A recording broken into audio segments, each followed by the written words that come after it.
The following video is a discussion between Wayne Walton from TikTok's PraiseUK and myself about the Sheffield Council, street preaching, and the media.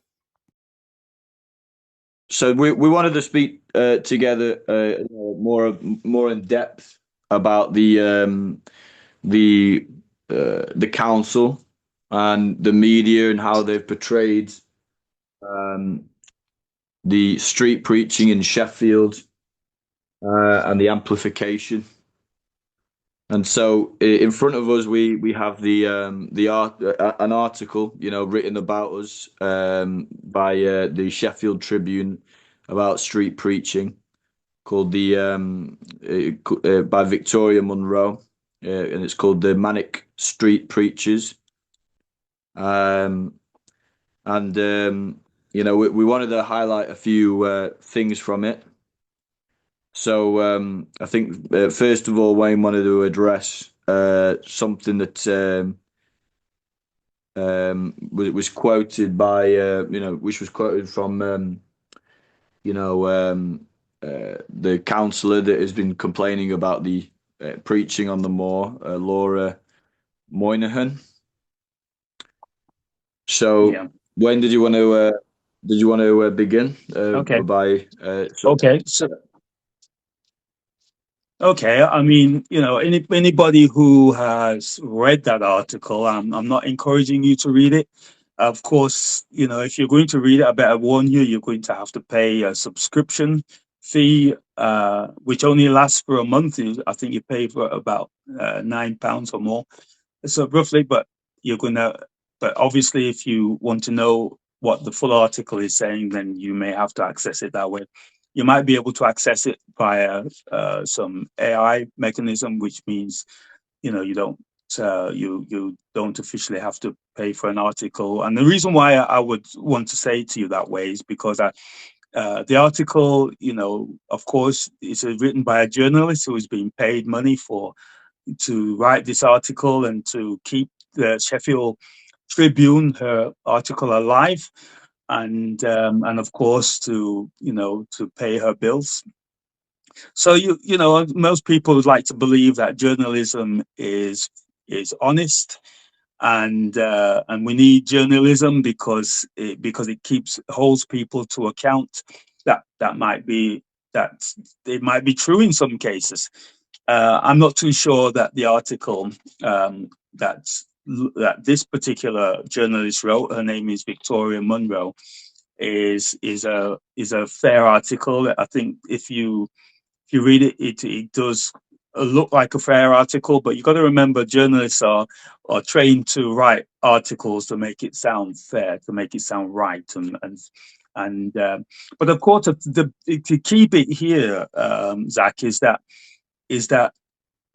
Victoria Munro is a investigative journalist, and an investigative journalist, you would imagine that the idea of that is that that person digs out the truth, finds out the facts, and reports on it, and gives the best balanced view possible. And I'm not too sure that I'm not convinced that Victoria Munro of the Sheffield Tribune has done that, and there is some very clear indications, and of course we'd have to unpick it into some depth. I don't know, but the point is, anybody who really looks at that article would, if you didn't know the facts, some of the facts that we know, then you would have to know that it's not as factual an article as it might well come across. So it highlights straight away, one of the things that it highlights amongst many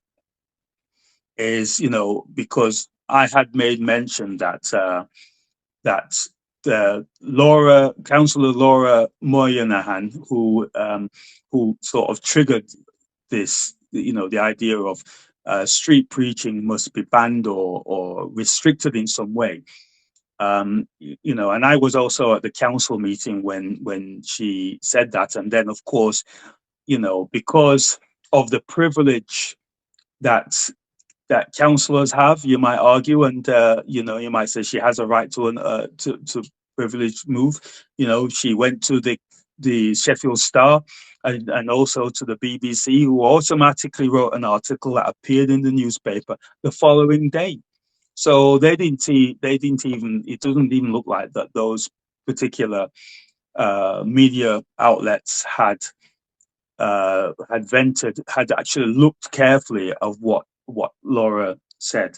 So I'm sort of going different places about this, Zach. So what I'm saying is this: in Victoria Munro's article with the Sheffield Tribune, she states that Councillor Laura Moynahan is not against Christianity, and I'm not clear. There's no evidence. I believe that there's evidence from what Laura says. The councillor says that she's not very that she is a bit against the Christianity. She doesn't want to hear it. She doesn't want to be part of it. And here, you know, I want to read this little bit, this clip. It says no new rules to limit street preaching, and this is coming from the Sheffield Tribune, by the way. No new rules to limit street preaching were agreed or even outlined in the meeting. A council officer noted that any noise limitations in the city centre could inadvertently impact the council's own outdoor events. Now, we haven't even got to the point I want to say yet, but just that bit alone should tell you that the council don't necessarily see what street preachers do as should not see what street preachers do as being wrong, because they know that the council are making noise as well. Now, we don't call what street preachers do as being noise. We believe that this is important, you know, point in ways in which people communicate with each other. Where everybody is saying something or doing something, and everybody, to everybody, it's important. But here the council say we wouldn't want to do anything to limit inadvertently, it says inadvertently impact anything that would inadvertently impact the council's own outdoor events.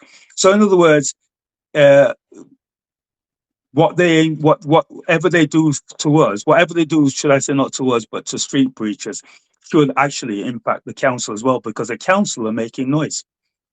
That's part of what I'm saying here. But here, the other bit I want to read, it says, Councillor Moynahan is also keen to stress that she raised the same concerns about buskers at the time.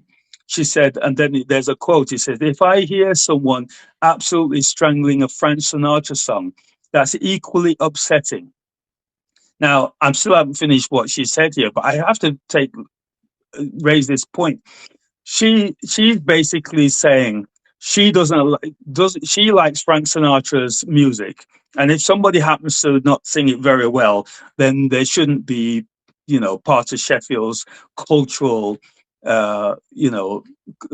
cultural life, you know. So somebody who is trying to understand, trying to just get, you know, just to enjoy themselves in Sheffield, just to, you know, entertain their friends. She basically saying that if it doesn't suit her, therefore let's have a law against against that person or against what they're doing, you know. But anyway, she goes on to say she told the Tribune, but I'm not against busking, and I'm not against. So I've lost it a bit. I'm not against preaching either. She says she's had trolls. You know, I'm not too sure about that, but I want to read something about something she says here. After it says, saying I'm against Christianity. She's saying she's had trolls saying I'm against Christianity. Now that, to me, is not a troll. You know, to me, if somebody says that she's saying that if she's against Christianity. That's not trolling. That's somebody making some level of observation about how how Councillor Laura Moynahan is approaching the whole matter. But he says that, but it's allowed. She said it's a load of rubbish. Sorry, I'm trying to just see this article a bit clear. She doesn't think the council has any plans to clamp. Then she says she doesn't think the council has any plans to clamp down on preaching. And then it says at the moment. So that indicates to me that they clearly intend to clamp down on preaching at some point, and they're trying to find a reason why. So I don't know. I'm hoping that you're getting what I'm saying here. Is firstly, she labels somebody who has been a troll. Well, I would argue that what Councillor Laura Moynahan did was actually she was a troll herself against Christianity. She might say that she's not against busking, but busking has been around for many years and for centuries in real terms. And of course, people who know Sheffield City Council used to be the heart. Sheffield City Centre used to be the heart of entertainment. I don't need to tell her they used to have elephants in the city centre. I don't need to tell you they used to have circus in the city centre. And of course, what's happened is that the people perhaps haven't realised what the council have done over the years there, and maybe this particular councillor and the councillors generally have literally driven all of these activities out of the city centre and only allowed it when it suits them, when it suits the council. That's when they've allowed it. In other words, they've not allowed what the people want. What is the council there for? So that's where I'm at. I'm saying, there's quite a few things that I want to say. About this particular councillor. So let me go one step further, and let me go one step further. So unless you wanted to say something, Zach. So I don't want to weary people too much. So no, so it's good, Wayne. You know what I mean. So we want to address these things. So first of all, we want to address the council, but then of course we wanted to address the this article specifically more directly as well. So but on the other hand, we also wanted to look at several other factors which have not actually been people have not even considered. About specifically about the council and the ideas that the council have been addressing. So idea I've noticed from maybe from this article and from citizens and perhaps even the council is that is the idea that that street preaching is driving people out of the city centre, which is meaning that local businesses are losing money. And so they're saying that that this is why they want to. This is what they're saying is this is about money. Yep. It's not about the message. It's the noise, which is cut as a nuisance. But I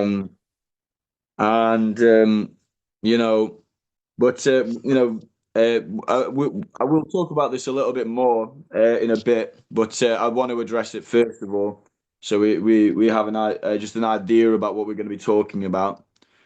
Is that let's just put an overview over this argument that I have first of all before we get into it a bit more deeply.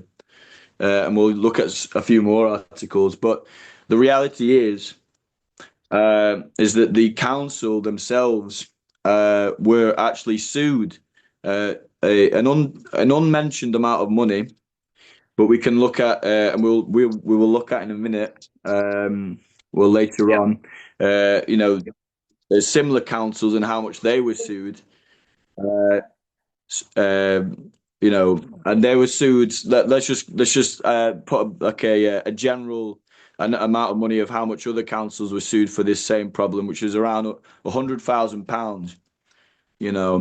And of course, what I'm talking about was the recent ban of the Billy Graham Evangelical Association from preaching at in terms of Sheffield, the Sheffield Arena, and that they cancelled their initial engagement in I believe it was 2019 or maybe 2020. Okay. And we'll look at that in a minute. But the reality is, my argument is, from the face of it, is that if we look at the evidence of that instance of things, is that of course it's not about street preaching, but it is about preaching, and it cost the council, and it drained the city of around £100,000, and we'll look at it in a minute. But across the country, this was a problem. They were seeking to do an 8-city / town tour of the UK, and overall, because all of the councils banned Franklin Graham from preaching in the UK, and so they ended up suing these councils. Because Billy Graham and the foundation, Franklin Graham, they're not exactly nobody.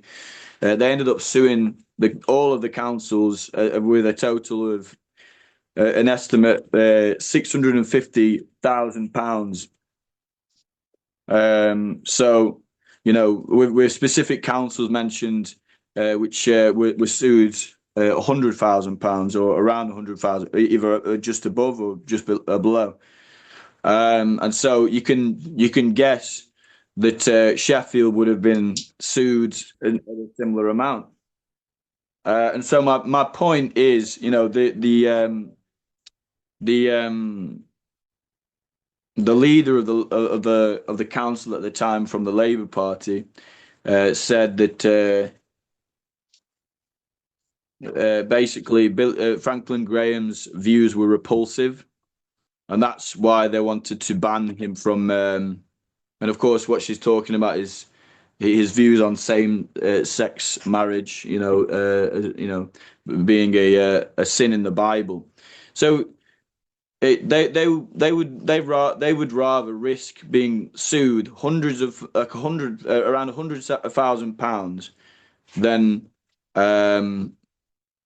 allow someone to express his conservative Christian views in a stadium. So I'm just going to have to let my mum get past. My parents have just walked in the house. So, yeah. So I mean that's the idea of my argument, and I wanted to bring that up, and I was just bringing it up briefly for now because I want to really carry on looking at this article first, because the way that this meeting is framed, and obviously with the article that we're looking at, I have to basically insert the URL in and then type in the my email address details in order to gain access to the full article. So if we look at the full article of this article and address some points on this before we consider some other the other points that we want to make, then we should do that now, so we don't have to go back to this article. Okay. But of course, with I wanted to just make a point about the council first before we looked more about what the media were saying. specifically the Sheffield Tribune, and the reason why I should first of all point out why we're specifically looking at this article, rather, because there have been many articles written about street preaching over the last in Sheffield over the last couple of months, maybe half a year, but the reason why we're looking specifically at this one is because the other articles they weren't specifically looking at and addressing individual preachers. Or actually interviewing local Sheffield preachers, or trying to at least. So I mean, Wayne, he made this point to me to begin with, but I should make this. I'll make this point, and maybe Wayne could expand upon it. But if we look at the face of this article, I mean, as Wayne said, if you don't know much, then perhaps it would appear to be quite an objective article. So it comes up with this sort of title, "The Manic Street Preachers?" ? So it's saying, well, are they really manic? I think that's what she's saying, as in other people are saying that they maybe perhaps are manic, but she's looking at, well, let's have a look at this, let's find out, kind of thing. But so she's trying to make it out as if it's of course objective, or but she's trying to maybe look from the lens of people who think that way, and she's trying to humanize us, or maybe that's the idea that she had, but the reality is that's automatically not really an objective standpoint, because obviously she's trying to address her audience. I understand that, but if she wanted to be objective, she would have said something a bit more balanced, than automatically calling us manic street preachers. And of course, there, as Wayne mentioned before, there is perhaps this, there's maybe a joke behind this as well, in the sense that there is supposed to be a band, which I know that they've appeared to the Tramlines Festival before. It's called Manic Street Preachers. But is this an appropriate title for an article? Is another question. And then, of course, specifically looking at the word manic is perhaps not really is perhaps not really a fair title, for people who really do actually struggle with mental disorders. Manic being a specific manic being a specific what do you call it, symptom or description of someone from who perhaps has mental disorders, maybe bipolar or maybe another one. And is this really an appropriate title? So that is probably, first of all, before we even talk about the actual article, there's of course the title, and just because people are preaching loudly on a mic, is it a fair thing to say that they are manic? I don't think so. And then, of course, if you're looking at it from the perspective of people who do have mental health problems, are you trying to? Is she trying to? Obviously, there's concerns about antisocial behaviour and etc. But is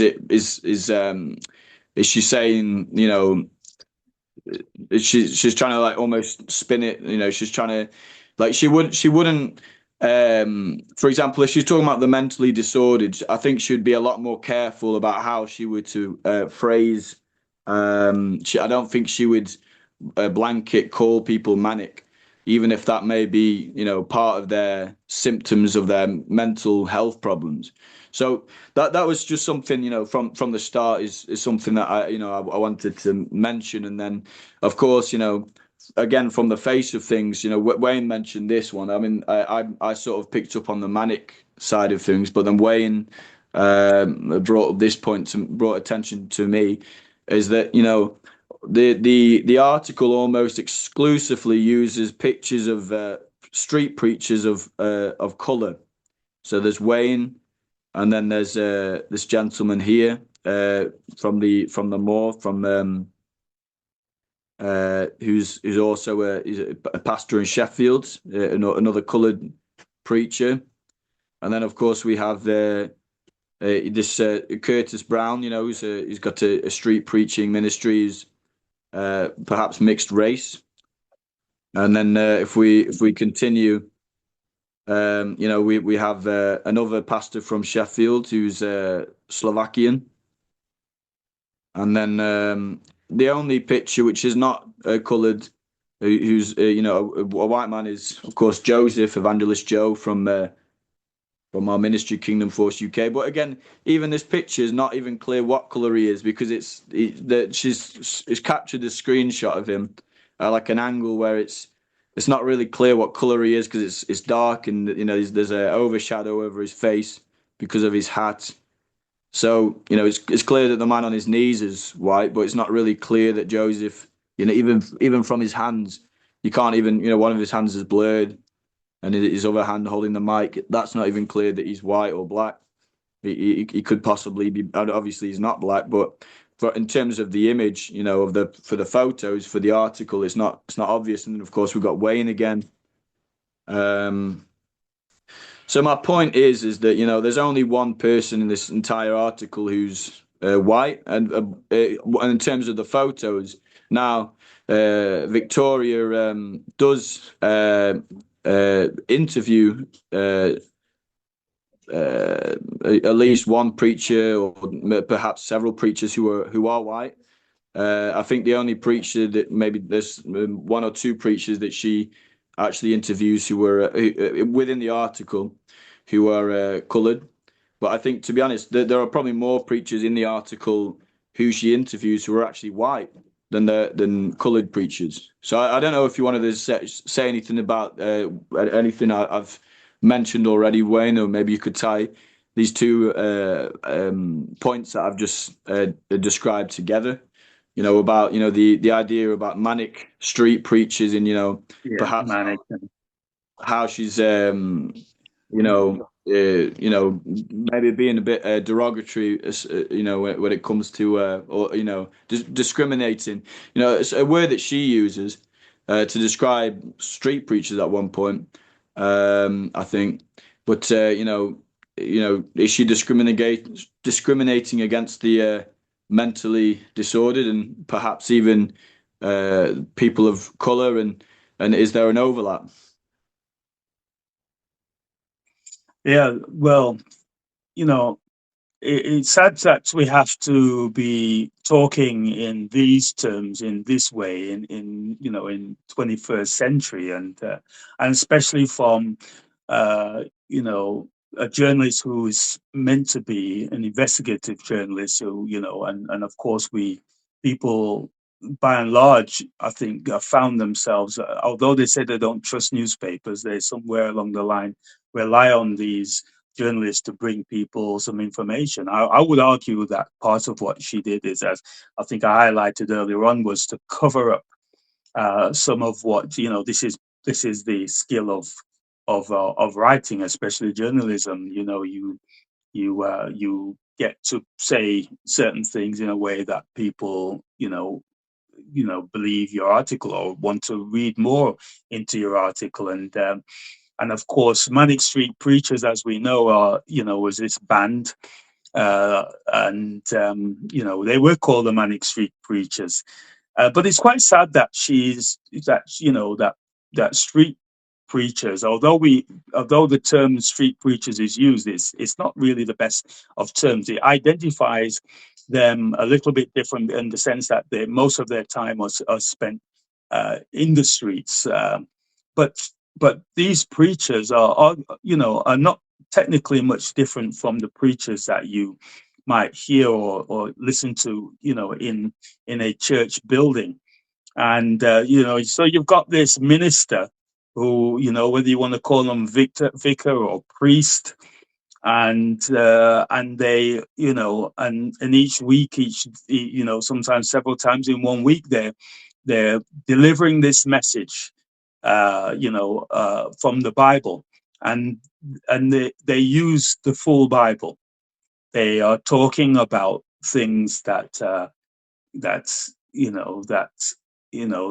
help people to think about their relationship with God, and you know, and of course you either accept it or you don't accept it. But but the point being is that they wouldn't have Victoria Munro from the Sheffield Tribune wouldn't call for example, the priest from the Sheffield Cathedral, her name is Abby. She wouldn't call her a Manic Street preacher. There was no way that I would believe she would ever refer to as a Manic Street preacher, or the minister, the vicar, whoever from St. Matthew's Church in the city centre. He comes out in the city centre more often than most, and he's, you know, if you want to refer to him, he's a white man. And you know, where was Victoria Munro with her camera? Why didn't she click him when he was preaching?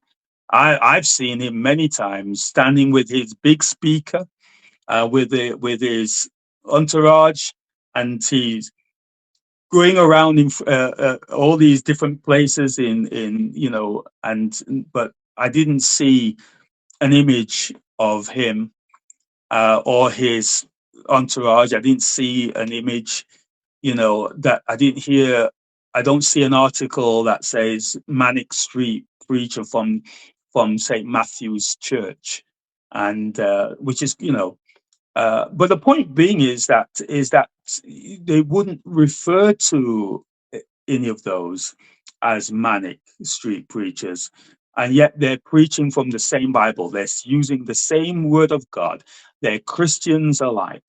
They're people who say, "Look, this is good for your soul," and yet but what she has done is that I mean, you know, the fact that she, you know, used Joseph, you know, and some people can say, and she can say, of course, the lighting that she used on Joseph dims the fact. It gives the impression, of course, that he could be, you know, he could be, you know, maybe a black man. Who knows? Who knows? Because you can't fully tell. But the point is that she could easily say, yes, but he's a white man. And why would I be against those, you know, against people? Because I've highlighted a white man. But I think what she does is that she purposely covers up her intention is, because now it'd be difficult for anybody to say, hey, you know, she's against you know, because what she's doing is playing into this idea. What she appears to be doing is playing into the idea that we don't want, that the public don't want to see black people who may well be, you know, immigrants. I'm not an immigrant, and I don't refer to myself as an immigrant. But even if I was an immigrant, the people are only doing one thing: they're sharing the gospel, as many churches, as many other people do right across the city centre. I want to make it absolutely clear that what street preachers are doing you know, is part of a freedom of expression. This isn't meant to be about whether it's right or wrong to preach the gospel or to share the gospel with anybody, because we all know in law it's not against the law. We know it's part of part of the Human Rights Act, to be able to express yourself however you choose, or to have freedom of speech.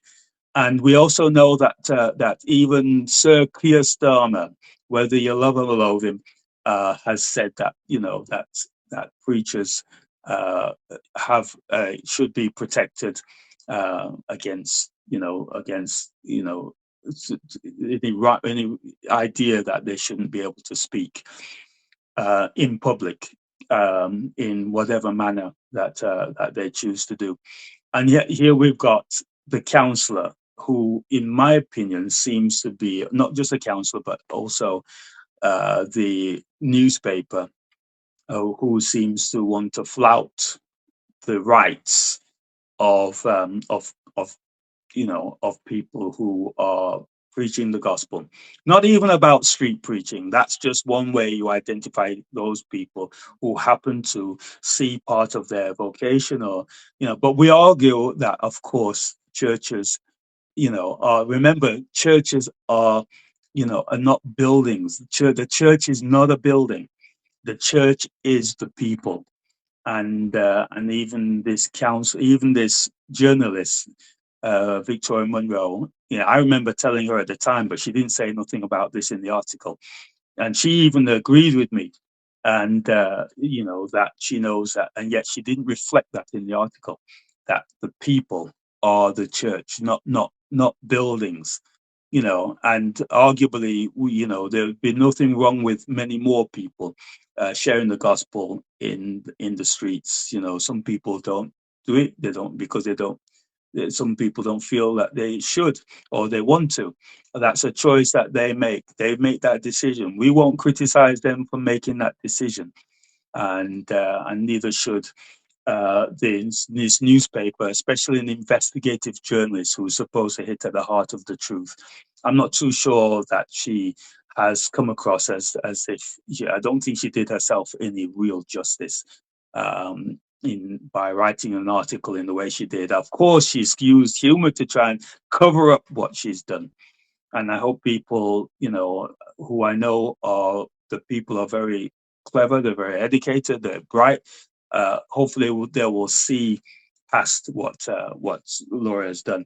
And of course, not just that, but of course, she relates she uses a term, knowing that one of the biggest issues in our time is people struggling with mental health.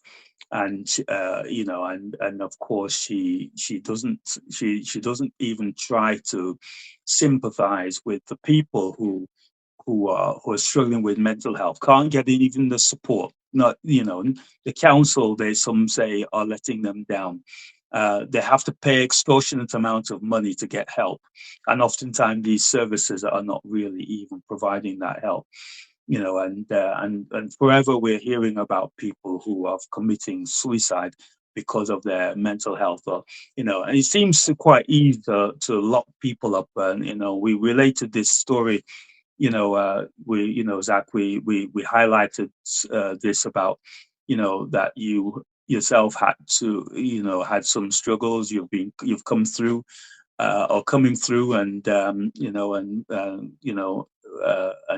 so you may want to say something more about that in a bit, but anyway, I just wanted to say that this article is clearly targeting, giving that false image that it's almost like if it's wrong for Black people to,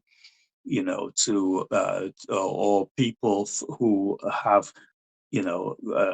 as you put it, people of color should have a right to be sharing to be expressing themselves, have the freedom to express themselves, dare to have the freedom to express themselves in Sheffield. I'd like to highlight this, because I was actually in the council meeting, as I pointed out earlier, when Councillor Laura Moynahan had actually made the comments that she'd made against street preaching or preachers, and her insistence that it should be banned or restricted, and without fully giving the whole thing a proper due diligence, if you like. And but Councillor, I'm gonna have to get back to what point I was gonna make, because it just slipped my mind. But whilst I'm on that point, I do. I should highlight, and we're going to probably say this again, is that Councillor Moynahan, she says that she prides herself she prides herself on communicating with the public. Sorry, I was just trying to find my. So I wanted to highlight this. So I'll bring it up again later on, what have you. But I just wanted to highlight it now because I don't want us to miss out on you know, trying to put this article together. And it's just So okay, so this is one of the things that Councillor Laura hasn't perhaps been a councillor for very long, you know, and you know, maybe you know, I don't know whether to say she's got the, you know, what's going on there, but she says something about herself, part of a profile that she writes about herself. When the question was asked, what do you think makes a good councillor? She said, what do you think makes a good councillor? She says, a councillor is a good local councillor, and a good local councillor engages with all sections of the community and seeks to listen to their issues and prioritizes and reflects these back into the council. That's what she said. And, you know, when Councillor Laura Moynahan put these art, when she put her article out to the newspaper, literally, as I said, it all happened within the space of one day. How on earth do you manage to get a journalist, a Sheffield Star and the BBC to put your article out in one day? You know, that's, you know, and yet she didn't go to the community. That's what she says that you do. A good local councillor engages with all sections of the community. Did she come to any of these street preachers and ask them many questions about what's going on and why does it have to be this way? Did she try to understand the community that she's there to serve? Based upon what she said about herself and what was put out in the newspaper, seems to me like there's a great big gulf, a great big gap, and you know, I'm concerned that this is the person that persons like her is representing Sheffield. The bit that I wanted to say that I was trying to remember is this. In that same meeting that the councillor was put out her you know, whatever you want to call it, because it wasn't good. The councillor Tom Hunt, he stood up and he says that in 2026 we want to celebrate diversity. That was what he said. And to top that, he actually put an article out. In their council minutes was written, celebrate diversity. And you know, so I have that copy, I have that information, but the point being is, I don't need to tell you that, you know, that you know, we have to embrace the people who are in our city. You know, you can speak up about certain issues, of course, why not? But at the same time, we have to understand that the people around us live in this city. So, you know, and there are people who are in the city, white people are in the city who don't all like the same thing. So we're celebrating diversity, all the different things that people like. Not all of us will like the same thing, and some of us will be opposed to some things. But at the same time, as long as it's not damaging, you know, it's not breaking the law, and street preaching doesn't break the law, and we want to say that buskers, you know, are not breaking the law when Sheffield Council seems to have designed out. In other words, they've failed to keep the city to embrace the diverse voices and the diversity generally of people, and created a town centre where everybody can enjoy. They've turned it into a money-making factory, and anybody who isn't making stacks of money, you know, is a seems to be a major problem. You know, I should also highlight, you know, that you know, Easter is just round the corner, and what happens at Easter in Sheffield, and I know this, I wonder if Victoria Munro from the Sheffield Tribune knows this, is that there's usually a gathering of people outside the town hall. And what they do is that they have this sand trough, and they have this great big, I call it great big cross representing the Easter message of Jesus Christ, his death, burial, and his resurrection. And they have the people gather together, and they invite young and old of whatever diversity to come and plant a palm leaf made in the shape of a cross and write a message on there, usually a message requesting prayer.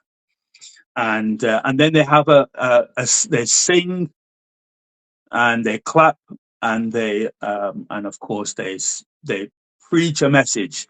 You could argue they're street preachers. I wonder how Victoria Munro would write the story about that. Would she call them manic at all? Manic street preachers? I guess not. You know, Victoria Munro, you know, if she was born, you know, about 150 years ago and behaved that way with an article like that, we could expect her to write those things, you know, but she's writing these in the 21st century. You know, that tells me that she's one of them who is setting Sheffield backwards. She's the one who is taking Sheffield backwards. You know, the times when people behaved in a you know, who didn't like to embrace diverse voices and faces. It sounds to me like she's taking Sheffield backwards. You know, you mentioned about money, Zach, and you know, and of course we're going to come on to that. You said so, but anyway, that's what I'll say now. I do have something to say about money whenever we get to that. Yeah. Okay, so yeah, I wanted to mention something more about money from this article before we spoke more broadly.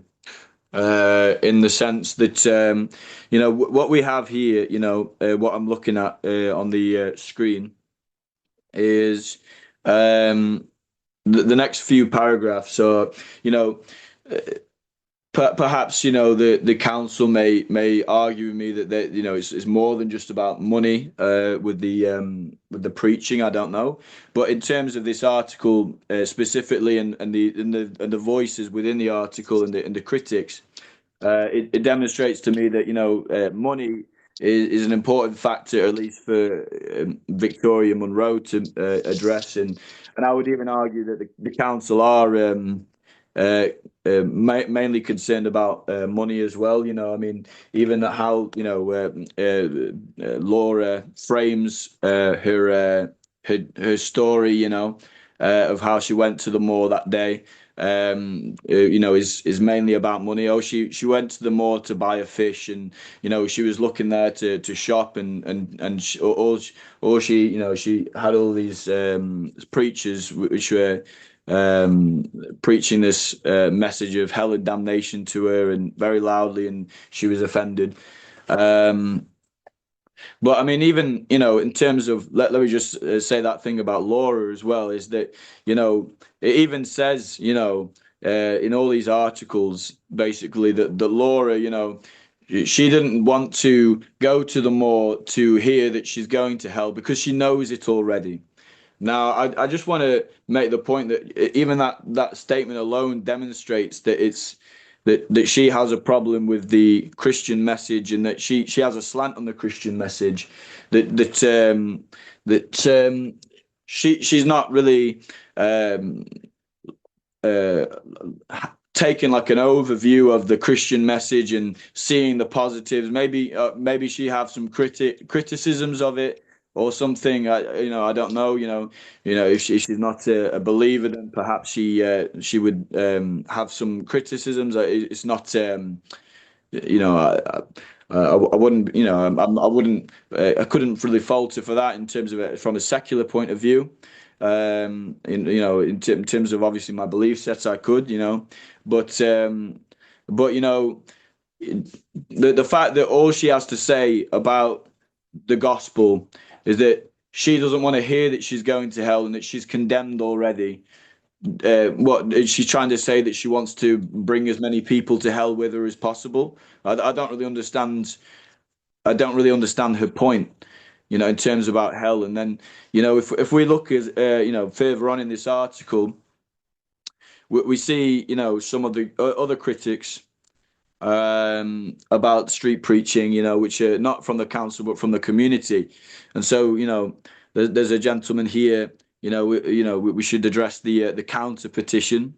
Wayne, had his petition, and as Victoria mentions that he has like a large amount of signatures, and of course, we overall, Wayne has maybe a count of just under 1,000 signatures. He could perhaps say a little bit more about that. But this counter petition, whilst it was they made the appeal, it didn't really have a large following. Again, Wayne could maybe mention something about that. But when it finished its date, it had a very small following. Under 10 people had signed this. And so if there is another petition building on this, again, Wayne could say something, but basically that would be going against the law. But we'll speak a little bit more about that in a minute. But I just wanted to address this critic and some of his comments, because he says he feels like basically the preachers are being driving people away from the city centre because of their excessive screaming. That's how he views preaching. And he says it's not exaggerating to say that they reach levels that could cause permanent hearing damage. Well, Wayne will speak a little bit more about some of the arguments about decibels in a minute as well. But I really wanted to talk about the money aspect of things before I we even talk about some of these other issues. So his next sentence is, on the phone, McLean acknowledges that he is less likely to criticise buskers who can also be super noisy because it's how they make money. So, this is an interesting point. So buskers, of course, from the face value, they make money. So let's have a look at what Victoria continues to write. Of course, in the next paragraph she addresses the fact that specifically on the moor, when she went there was no preachers on the moor. So in my eyes, that demonstrates that perhaps some of these arguments about the excessive preaching specifically on the moor. In fact, everyone that she preaches, I think there's only one person who preaches on the moor, and he only uses a small amplification system. It's not a huge amplification system. She even addresses that. But everyone else in the article preach in different locations. Wayne in Barker's Pool, of course, Kingdom Force on West Street, and then one of the gentlemen, one of the pastors, preach in Darnell, and I think actually that there may have been another preacher she photographed on the moor, but again, he didn't even use any amplification. So, she's an investigative journalist. She's looking at that. She has to look at things objectively. Let's just be honest. None of when she went to investigate it, there were no problems. Now, of course, there are videos of from for example, the Star, where there have been several preachers in a small confined location on the moor. Within 50-meter radius, there were several groups. Mainly, to be honest, we're using smaller amplification anyway, but it was a busy day. Let's just say. So, obviously there's some evidence that some of this stuff's happened, but let's be honest. What this guy is saying is just it may be his opinion, or perhaps it may be his experience, but he's got no evidence. And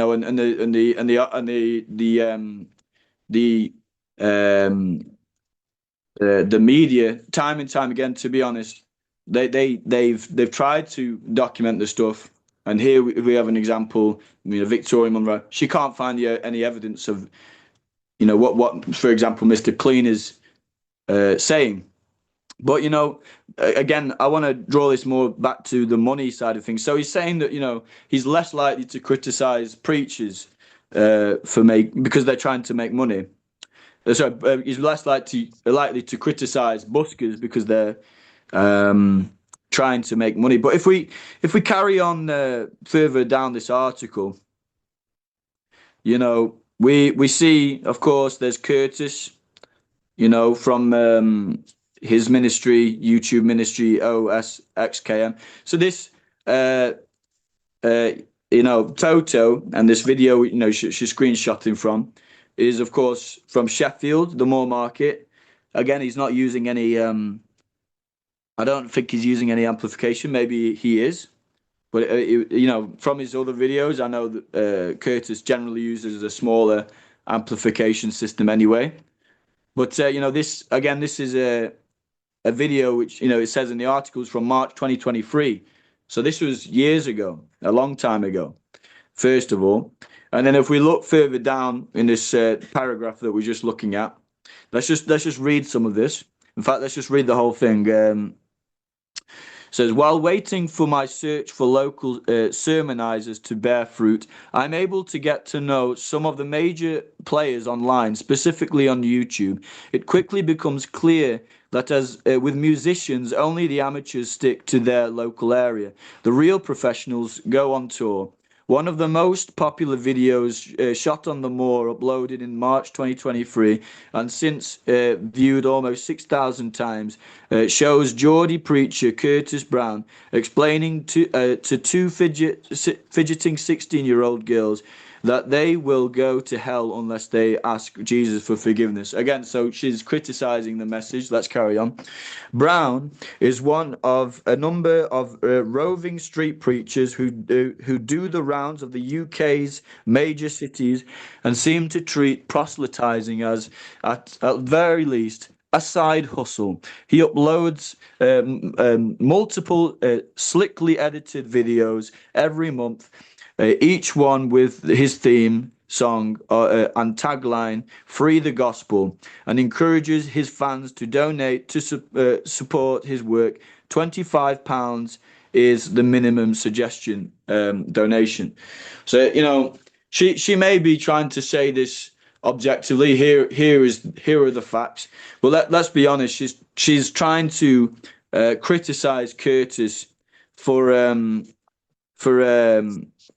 making money, for what he's doing. But then earlier on, in terms of, she's obviously quoting from people, but the overall message of what she's saying is basically that let's say critics are saying that they don't mind buskers because they're making money, but then she's criticizing preachers for doing the same thing. And this is a funny thing because, Joe and I, we were on the moor actually, and I actually made a comment, made an observation similar to this. And then someone came up to Joseph and he said, "You are peddling dishonesty." That's what he said to Joseph. But the irony is that Joseph and I, we don't make a penny for the preaching that we're doing. Perhaps in the future we will. That will be up to us. I'm not even criticizing people who do. Curtis, he does a great job. There's some good evangelism. He's not just. I don't. This idea that he's in her own words. Victoria's own words. He's treating first of all, she's assuming that evangelism to him is proselytizing, which, of course, that is part of it. But obviously there are negative connotations with proselytizing. But the reality is that this is a free country. So this shouldn't be a problem here. We have a right to express and believe whatever religion we want in this country. So but her argument here is that for him it's a side hustle. So what she's saying is basically that he's I don't know if you had anything you wanted to say about this, Wayne, but you understand my point is, she's saying that that what he's not he's not doing it out of a good heart or something. He's doing it to make money. He's doing it for malicious gain. I don't know if maybe you wanted to feature in. Okay, yeah. Okay, so I mean, I've never met Curtis Brown, and albeit I understand from this article, and I think I don't know if you met him, but he obviously goes into different places. Everybody should know and does know that nobody's giving anybody who is sharing the message of Jesus Christ. Nobody's giving them any money to do this. This is not it's not a state business. There's no way, there's no income that comes in except people want to give, and if people want to give, it's not an unknown thing. If you go again to the Sheffield Cathedral, one of the things that they do, despite the fact that there's a lot of rich people or a lot of wealthy people, I don't know if to call them rich, but wealthy people who go along to the cathedral and they listen to a message. And one of the clear things that they do each time they have a service, and certainly on a Sunday, is that, and I know that I've been there. So, and that they're going to say, we'll now collect your offering. And they'll say to you, if you have large amounts of money, they expect you to put that money in an envelope. And you can go to, say, Matthew's Church, and the same thing will happen. You go to the other cathedral in the city centre, St. Maria's, I think they call it St. Marie's or Maria's. And people, that hall, that church is usually full. I'd be surprised if there's less than 600 people there, and people are giving money. And if anybody is giving, if somebody wants to give £25 or £5, nobody is giving me any money. When I'm on the street, nobody has given me any money, and if somebody happened to give, £1 or £5 to anybody who is sharing the gospel on the street, at best it will help with bus fares. At best it will help to buy equipment, damaged equipment, worn equipment, and yet it won't cover all those costs. And I wouldn't doubt that people like Victoria Monroe, is getting paid for what she does, and because she's getting paid, I don't see, nobody's complaining that she's getting paid for doing investigative work, which isn't even accurate and true. And and that in itself, is a concern, for her to put out information that is not correct, or even doesn't even fall in line with celebrating diversity. It doesn't help people. In fact, it's hurting people. Who are only here trying to live their life. And so so for Victoria Monroe to highlight that somebody happens to be able to attract £25 here or there. And I don't know, I haven't seen the website that says a minimum requirement of £25. Well, I'm sure that if he has that on his screen, that's his choice. Because if he is going here and there and everywhere, if he happens to have the ability to go here, there, and everywhere, then he knows that there's a price. It costs something, and he, and if he's been invited places, he's basically saying, "Look, help me out, because otherwise I won't be able to go." And if people want to give, that's their choice. It's their choice, and so I certainly wouldn't want to judge somebody who happened to say, "Look, please give if you can give," but nobody's forced to give. And again, I say that if somebody happens to get £20 or £5 or £1, to me, that's hardly. It's not going to pay your rent. It's not going to pay phone bills. It's not going to pay. It's not at best. It might buy you a lunch for that day, and of course, it might cover your bus fare. It's not going to cover train. £25 is hardly going to cover train fares. Maybe it will. So I'm not ruling. Why would he target this man? When you've got St. Matthew's Church, and you've got the Sheffield Cathedral, all making money. They're all being paid to do this as a full-time job to preach the gospel. Full-time job to preach the gospel. And these are state-run churches. These are run by these, the government recognize them, and etc. Whereas street preachers why wouldn't they have the same rights, if you like? Why wouldn't the government, if the state is allowing them to have an income to pay their wages, and if the cathedral weren't making any money, then what? Because I'm sure they're not. I'm sure they're making that much amount of money. Cathedral can attract a lot of money. They put on a lot of events. They're there to preach the gospel, but they use that building to put on a lot of events that you could argue has nothing to do with preaching the gospel.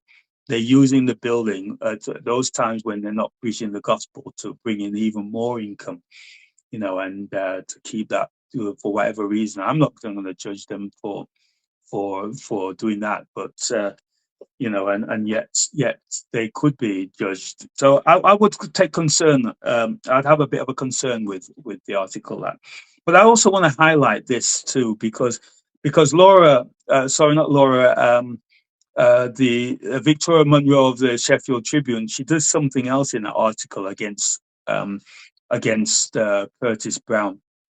And this is possibly another way that we can understand that this article is not genuine, it's not honest, and it does target people because of the color of their skin. Because what she does is that she takes an article, she dug that out. That just shows you that she knew where to. She can look for things, and she can find them, and she selected this one. Because what she highlights here, she says, two fidgety 16-year-olds. She purposely highlights they're 16. Now, I don't know if she knows that they're 16, and I can't qualify that article, but where she got this article from, or how she knows the age of these two fidgety young people, as she calls them. She relates them as two 16-year-olds. In other words, girls who hardly can she's assuming that they can't think and make a decision, and that they're too young to be talking to this man, especially this man who of color, as you put it, as a black man, maybe, I don't know, and and yet white people sharing the gospel with young people all the time. In fact, actually, the great message that we're hearing today is that there's a slow revival. Some people call it a quiet revival, or whatever word you want to call it. There's a revival amongst young people, the so-called Generation Z, and these are young people who are young, maybe below the age of 18 and maybe just above at the same time. And who is it? So how are they? Who is talking to these people? Some people are sharing the gospel with them, and some people are coming to those young people are coming to a realization themselves. And they want to talk to somebody. And here's this man, Curtis Brown, who happens to have the gospel message. Nobody's around to talk to them except him. Why are we going to deny him the right to talk to them? They're asking questions. They're getting an opportunity. And how on earth? And again, she's done what Victoria Monroe has done. Again, she's done exactly what Councillor Laura Moynahan has done. Is that they've tried to pick the worst scenario and said that what Curtis Brown did is that he's telling them they're going to go, these 16-year-olds are going to go to hell. Now, the gospel, as far as I know, the message of the Bible is for everybody, no matter their age. It's for everybody, no matter their age. And, but the point being is that they're using this article to criticize people who are on the street. In other words, they don't want these quote unquote street preachers, and they use this to belittle to say to parents, speak up about your young people. Well, what I would say to Victoria Monroe is, if she doesn't want people who sharing the gospel, preachers, then the answer, or part of the answer, must be let them write an article and say, young people, the churches, church buildings are not being used as much as they perhaps could be, and these buildings are available for you. Go there, and you'll get a lot of support. You can. There's lots of youth activities in these churches. Why don't you go there? And speak to other young people who are also sharing the gospel in these places. Go there. And she could also say, parents, it's your job to teach your children about the sharing the gospel message. Jesus Christ died for our sins. He was buried and rose again in the resurrection. Why don't she write an article and tell them, let the parents speak to their children about that. And and so I would and again, she uses Victoria Monroe also uses the word proselytizing, because she knows it's a contentious word, because what we should understand is that people sharing the gospel, preachers who are talking about the gospel message, cannot convert anybody, cannot make anybody become a Christian, and so she's used it in a negative way. And instead of recognizing that all he's done is said to them, look, did you know that the Christian message is open for you, and you can know more, and that God has a plan for your life? Well,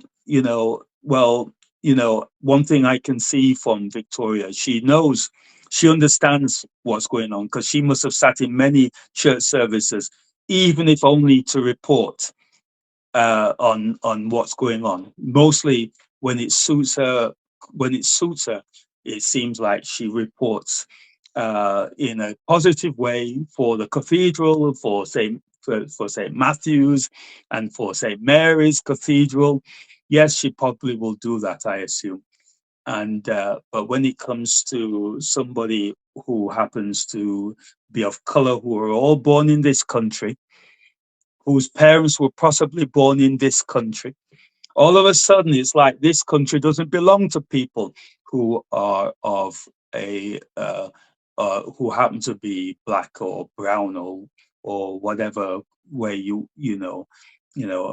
whatever way might well be used to describe. But the point being is that these people live here and they're doing what they maybe it wasn't natural for them, because maybe maybe Curtis Brown didn't discover Christianity until later on in his life. And maybe that's why he's talking to these young people, because he says, look, I made some mistakes when I was that age and I failed to understand. And he's saying, hey, I wouldn't want you to misunderstand. My hope is that those young people, those two 16-year-olds, if they are 16, and will go home and ask their parents. But the only problem you've got is that if their parents don't understand the Christian message, then who is it that can put them right? They need somebody who can put them right. And Victoria Munro doesn't seem to be the one to do that. And of course, and neither does the councillor Laura Moynahan seem to be the person to be able to do that, because they're all seem to be thinking about themselves. Thinking, well, I don't want anybody to tell me about hell. Well, the whole idea of telling people about hell is to say, look, there's a consequence to your actions. There's a consequence if you don't understand these things. Isn't that a good thing to say to people? Give them the full picture, the bigger picture. Isn't it a good thing for them, for these young people, or whoever they are, to have a better understanding of what the Christian message is? And isn't it fair? Isn't it honest? Isn't it right for them to think? Is it right for them to just think that let me go along to sit in a church, and as if a church building can save you? It's good that they go along to a church building where the gospel message is being preached, but what are they understanding when they get there? What are they receiving when they get there? Well, the good thing is that they might get to mix with other people. They might get to meet other people. They will more than likely get to meet people their own age, and they can ask questions of people who have a better or who have some understanding of what's going on. But this Curtis seems to me like he's doing something that's fair. I don't know Curtis, but Zach and Joseph, you heard Evangelist Joseph, and many others are sharing the gospel with the hope that people will read, their lives will be read, that will move in a good way. Look, we should be open to this and understand this. Is that if it wasn't for people preaching the gospel, because I think we've said this before, that there are many people who were criminals, who were doing very wrong things like hurting people, taking things from people, in the street, going in shops and taking things that didn't belong to them. And the message of Christianity, the message of the gospel, has touched those people, has reached those people, and people have changed their life. They've been transformed. They're no longer doing those things. So we've got to know that there is a great value in the message, because it means that they're doing a job. Well, they're doing something. It means that people who are sharing the gospel, preaching the gospel, are doing something that the council can't do or aren't doing, whichever the case. They can't do it because they might be trying to do it in one way, but are they? I mean, people are still crying out, "Where's the council? Where's the youth services that they say they said they're going to produce, that they're going to provide for the young people? Where are they?" Well, the church happens to be there on the street, meeting people where they are, giving people a point of access. And so the church is doing something really good. I wouldn't criticize, as much as I don't know Curtis Brown. It sounds to me like, look, if you can see in the picture there, actually, Curtis Brown is standing at a very healthy distance from those girls, and he's talking to them. Looks to me like he's gesturing so that they can begin to understand, and he's speaking, in a way that, and they're listening. They're trying to listen. I don't know if this is part of a video or a still image, because what they might have done is made Curtis Brown look like a very big man compared to these girls, because this image looks a bit false to me. It doesn't look like as if it's genuine. I've got the impression that they've purposely made these girls look to be like really timid, weak girls, and but still, he's holding a Bible in his hand, which is very clear that he's demonstrating that his purpose is none other than to help them, not for any other reason. He may well have saved them from a fate worse, and for all we know. So, but when it comes to money, well, if he can get chance to go around the country and help people, great. And our job, again, Victoria Monroe clearly might say she's read the Bible 100 times. I don't know. I have no idea. But if she did, then she would understand what the scripture says. It doesn't say that the first thing you do is to go around go around the world, around the country. I mean, if some people happen to have that, if it works that way for some people, that's fine. But people have to stay where they are as well. Start off where they are. It might be the only experience that God is giving them or helping them to have about that develops them as preachers, if you like, or as messengers, as workers for God. So yeah, I'm a bit concerned about that article. I think if we could really unpick that, the Victoria Monroe's Sheffield Tribune message. It's not what it seems to be. It's not genuine. She's gone out of her way to try and give the impression that you shouldn't trust, that people shouldn't trust people because of the color of their skin, maybe, or because they happen to, because they have a website that says, give if you want to give, and so I'm concerned that if anything, I'm concerned that Victoria Monroe has got away with writing an article. She's been paid to write this article. I'd be surprised. I'd like to, be interesting to know. I'm not interested, but it'd be interesting to know how much money she makes from to keep her in a job, writing, dishonest, which I think is dishonest and unfair reporting.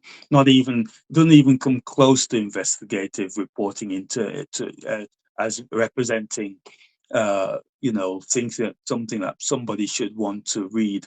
Young people are reading this article, and I would argue that she's very damaging, actually, in this article that I'm talking about, Victoria Monroe, because young people are reading this article and thinking, oh, journalism this is good journalism, and actually providing a very imbalanced view of Sheffield, a very imbalanced view of Britain, of what Britain should be or could be as a diverse country, and Sheffield as a diverse city. you know, and instead of that, I think what she seems to be doing is creating division, instilling in people's minds that you know, let's keep, yeah, you know, let only certain groups of people be the ones who have rights in Sheffield or in the country. It'd be interesting to spell it out. But yeah, that's what I would say in relation to that. I mean, you know, you made mention, Zach, about money, and you know, and I would argue that what this article does is, you know, she writes that that the councillors in Sheffield is driving. That she's saying that street preachers are driving people away from the city, you know, and yet we've come up with plans, you know. Firstly, she's got no evidence of that, you know. This investigative journalist has got no evidence. She doesn't produce any evidence. And the councillor that she spoke to, she didn't investigate what he or she said. Where is the evidence that they're driving people from the city? You know, what is it? Was it one person who said, "I'm not coming back to this city"? I don't see anything that in their article that says that one person says, "Oh, I'm leaving Sheffield." And yet I spoke to some people just in the last few days who say that they actually, you know, want to move to Sheffield. Now, people leave Sheffield for all sorts of reasons, but equally so, people arriving in Sheffield for all sorts of reasons. And if you could even argue that one of the reasons why, if there were people leaving Sheffield, you could argue it's because of the policies of the council, a failure to embrace the city as a diverse city. They say they want to, and yet are they? People want a city where they feel welcome. Is Sheffield making people feel welcome? Or are they gentrifying the city? Are they saying they only want people, a certain group of people in the city? Are they the ones who are pushing out people because of their color of their skin, for example? You know, I'm asking the questions, and I'm saying that Victoria Munro has provided no answer. Well, you know, we came up with an answer. We said that we have, one of the answers that we came up with is to have is to look at Sheffield for what it is. It's a unique city. It's the only one city that has has a national park as part of its whole makeup. No other city in Sheffield in the United Kingdom has such thing. But I'm saying that we have PraiseUK Christian Music Festival. This is an opportunity that would embrace everybody, no matter what their background is, no matter what they believe, what their belief is, and it would bring churches together, and it would bring the community together. Everybody could take part in that, and of course, when people would have such an event, we believe it would attract people from outside the city, because they would love to see something which is unique. They would like to be part of something that fits in with their with you know, people love music, and they would be getting something new and different. So I'm concerned that that the council have not so far. It would be sad if the council were to ban ban Christians, or restrict what Christians deliver, what Christians do, simply because one or two councillors, one councillor doesn't like somebody to be told, you know, somebody might say they're going to hell. I want to add, you know, that the same week that Councillor Lawyer Moynahan said that she didn't want anybody telling her she's going to hell. Actually, you should know this, that there was an article in the Guardian. It'd be interesting to find that article, but it was written. There was a quote by the Pope Leo. Whether you're but he said he was talking about hell and the fact that people will go to hell, without if they didn't embrace the Christian message, So I just want to make it absolutely clear. We don't have the article with us right now, but we can get it, and you can find it yourself. It was just not long ago. So let's think about that the idea of saying hell is not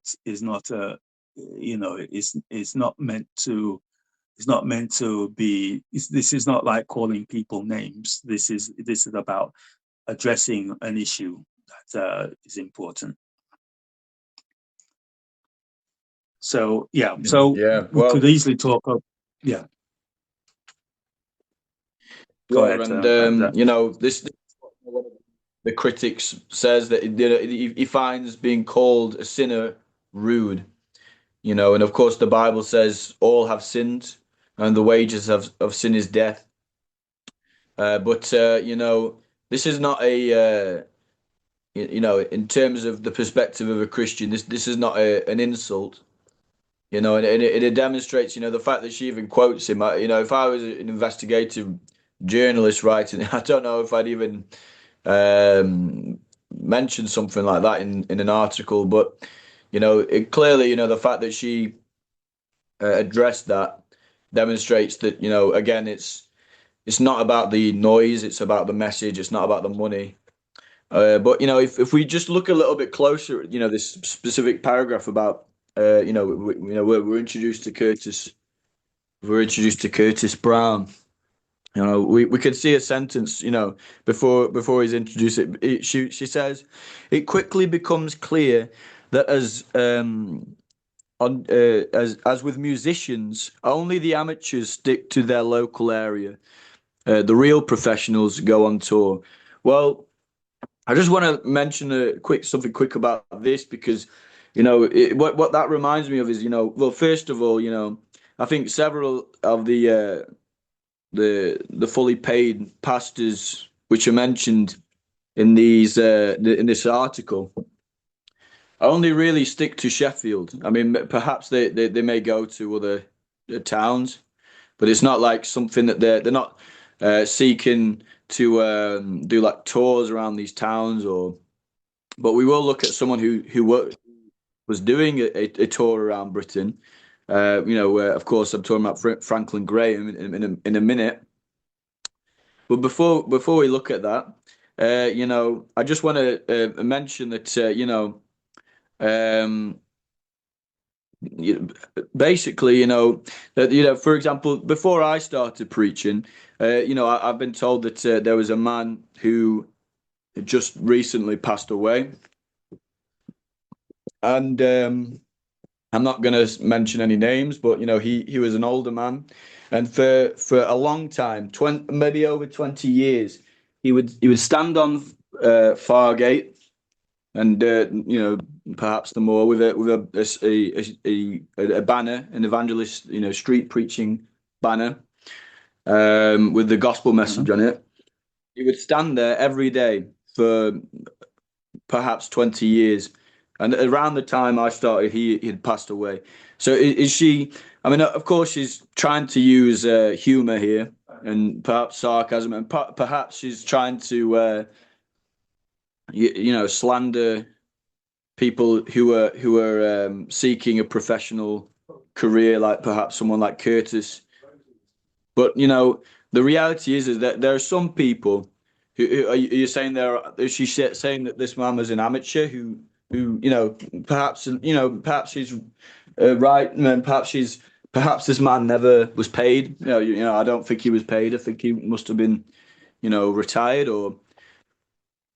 but he stood out there every day for a long time, an older man, Was he a quote unquote an amateur? It's something we can ask ourselves.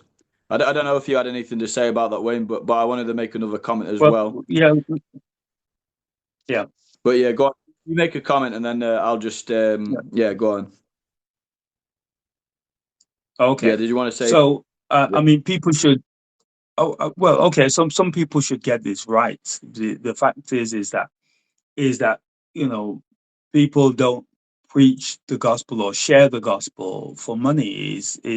Of course, we think about professionals as people who are getting some income or money. That's I mean, that's not all what a professional is, but they're able to do what they're doing because there's some kind of income stream from whatever level it is or whatever it is. But the thing is that some people, like that man, he may well be getting a lot of money. A lot of people might be giving him stacks of money, but he decided to stay in Sheffield for the last, for 20 years. And he did that because he felt called to that part of what he felt was his calling. So he felt that that's what he should do. He felt he should be a beacon of light in Sheffield for the last 20 years. And it could be that he was in a position to go other places. And but that's not what he wanted to do. And equally so, as some people, as I said earlier on, they choose, they feel that that's what is being put in their heart, that they believe that that they want to share the message and go outside of, let's say, outside of Sheffield, and if they do, and they may seek some support in doing so. They may get lots of support, and some people can go once ever, outside of Sheffield or outside of the country, or and while some people, have to save up, we should remember this, is that there are a lot of people who share the gospel who have full-time jobs or have part-time jobs. Some people do it that way because that's how they feel is the right way to do it for them. It works that way for them, but it doesn't work that way for everybody. So I'm simply saying that that again, I feel that Victoria Monroe is trying to damage the Christian and the Christian message, and it's an honest thing for a person to say, look, I've got something to offer. Will you support me in doing this? That's what buskers do, don't they? They're not making any money. Some of them might be. And they're saying, look, every penny you give me is going to help me. And they've got on their Facebook page or on their wherever they've got, and they tell people, please give. I know this man, I don't remember his name, it's not important for me to say, who is in Sheffield. What he does is that he makes CDs, even though a lot of people don't use CDs, but he still makes CDs, and he walks around everywhere. I'm sure a lot of people, know exactly what I'm talking about, because he walks around the streets and says, will you buy my CD and support my music? And actually, I went to Huddersfield one time, and I went to Bradford another time, and I went to Manchester another time, and I saw him there. He had gone to those places and said, look, this is my music, will you support me? So he's walking around, and his music isn't about Christianity, and he knows that those CDs that he makes, whether people are supporting him, what money he takes from them, I think he's not asking them for any specific amount. He obviously wants to cover the cost of making the CDs. My point is simply this, is that, people are, the gospel message is not about making money, but if some people are asking for support, it's not wrong neither. And that's because they've got something, and they also got time on their hands, or they want to turn it into an opportunity where it's something that they do every day or most days of their week, of their life. You know, so and some people have used all kinds of mechanisms to do that. For example, some people are good at writing, and they might have produced a little book and say, look, if you buy this book, it's going to support me in sharing the gospel. And some people have wrote music, as I said earlier on, and said, look, this is going to help me to be able to share the gospel, as well as to be able to provide a bit of entertainment, a bit of comfort for people. And people do want it. That's the thing. It's what people want. And we're not saying it's certainly not wrong.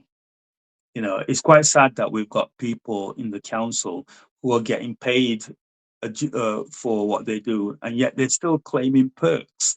Should we say that it's wrong for them to claim perks on top of the fact that they're getting income coming in? You know, some of these people who are in other jobs who get perks, are we saying you shouldn't get these perks? You know, it's a natural thing for people who feel like they have received something to be able to turn around and say, you know what, I'm so thankful for what you've done for me. Thank you that you've reached out for me. Thank you that you cared about me. Thank you that you've thought about me. And you know what they might do? Turn around and say, you know what, I'd like to give this. It's not much. They might say, look, it's a couple of pounds, might be a £5. Say, here, have, you know, you please, this is not paying you or can't pay you, but here's something to help you in what you're doing. Yes. So yeah, I'm not against, you know, people who may ask for some, you know, who might say, look, you know, I'm not getting any money from any other source. Please help me. Yeah. So that's my response on that. Exactly. Yeah, and you know, building on this, to further it, let's just read a little bit from the extract, so the beginning of this article. So she presents street preachers as similar to journalists. So let's have a look at what she has. It says, it could be argued that your average journalist is not so different from the much maligned street preachers who congregate on the moor. We both feel we have important messages for the general public, and in a world where attention is a hotly contested prize, are eager to capture our audience as best we can. Where journalists have a variety of tools in their arsenals, some of which, such as the clickbait headline, also tend to infuriate most of Sheffield's street preachers. Which also tend to infuriate most of Sheffield street preachers, have one in common: the microphone. So, you know, just from the first paragraph, you know, we can see that she's got this image of maybe street preachers. You know, she's trying to get us to maybe at least sympathize with her, and she's comparing herself or journalism and maybe the negative aspect of journalism to street preaching, or the negative aspect of preaching. And it's just an interesting comparison that she's making. I don't know if she's like almost like trying to, she's like preparing for, you know, for us, you know, that she's going to say quite negative things about us, but then, you know, at least see it from my perspective, kind of thing. I don't know if she meant it in that way, but it's just an interesting, considering what we've just been speaking about. I just thought it'd be an interesting thing to bring up, and of course, you know, we'll look at this in a minute, you know, in a bit, maybe at the end, you know, we'll look at some other articles as well. I think fairly soon, but you know, maybe towards the end of this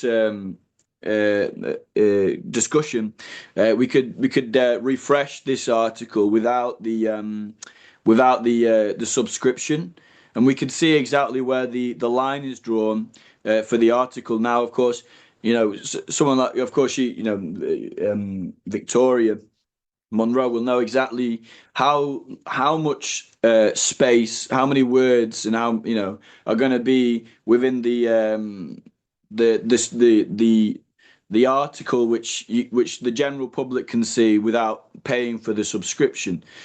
And I just want to highlight the fact that we'll see this later on as a bit more evidence, and anyone who looks at this article will be able to see this.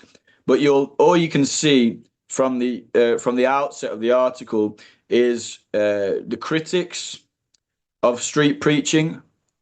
All of this stuff is visible so far, which I'm scrolling down for you to look at. I think even maybe towards Curtis, it was visible.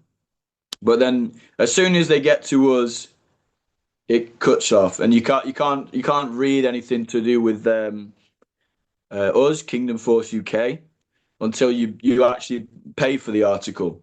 And then, of course, you see, and it's an interesting that she's moved from Curtis to us. So she's not actually said anything about us in terms of money. But I know from what I actually said to her, let me just reveal, she was right. The mask has been lifted. I was the person who wrote the email to Victoria, but I didn't really want her to identify me like she did many other preachers. So I just didn't tell her, and thank God, because she did a terrible job at presenting preachers. But what I said actually in terms of money is that, like Wayne says, many there's this idea that a lot of people come up to us and they say, get a job. They don't know anything about us. They don't know if we have a job or not, but that's what they say to us. Or maybe they'll, assume that, preaching is a hobby at the very least. But, I do want to actually mention that, here we have Curtis Brown, who for years, I don't know if he's still doing this or if he's in full-time ministry now, but for a long time, he was street preaching, and he had he was a fireman, and I couldn't imagine him being a part-time fireman. So he must have been a full-time fireman, and so I don't know if you can even have a part-time role as a fireman. Maybe you can, or maybe there's certain roles. But I think he was a full-on fireman. I mean, he looks like the size for someone who fits that role. So I don't know enough about his job, or but I do know at least he was a fireman, and so to and it's interesting, when we mentioned this in the video that you say you compare the evangelism to the fire service, and of course people have to save people from burning buildings, and there's preachers have to save lives as well. And so, Curtis, he does both of these. So here is a woman, Victoria, criticizing a man who for years has been a part of the services, which have helped kept the country running. The emergency services, the is like a COVID term, like the essential services, and of course, Curtis himself, he goes out of his own way to preach the gospel in his spare time. And in this article, he's framed as doing it as part of a side hustle, in her words. So, but then, of course, I never mention, whether or not I make any money by doing preaching, but I do mention that a lot of us preachers do, like you say, have jobs. Not everyone does. But the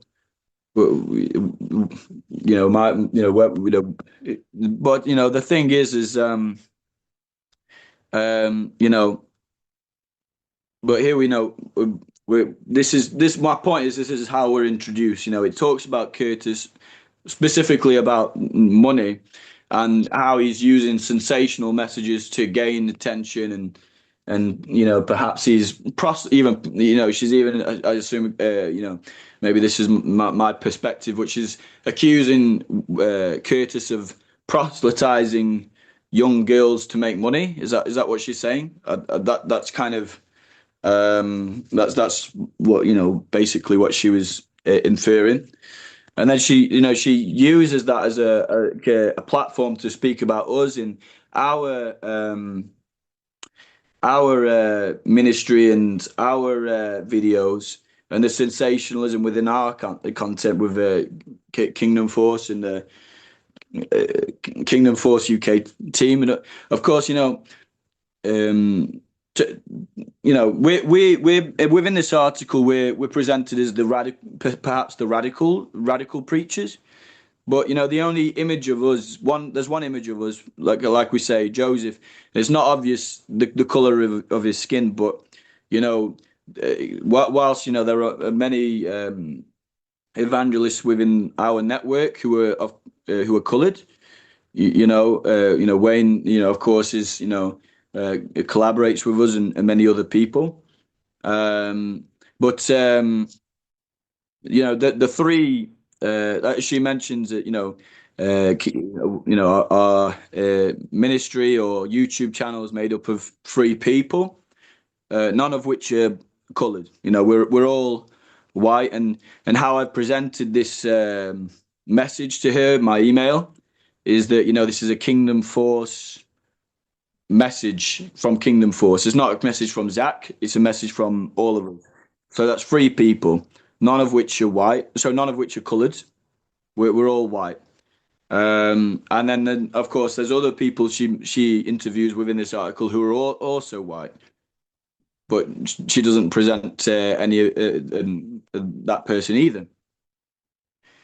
So it's an interesting point to make. So, but let's just have a look at some of these points. I also want to make a point before I even address the comments about us, that she frames this article about preachers, but of course she wants to make the point that it's mainly Christians who are preaching.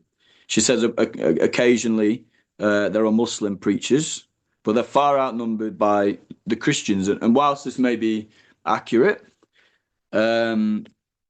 the reality is that she's the way that she's presenting this message that she's given is that the Christian preach. It's not Muslim preaching.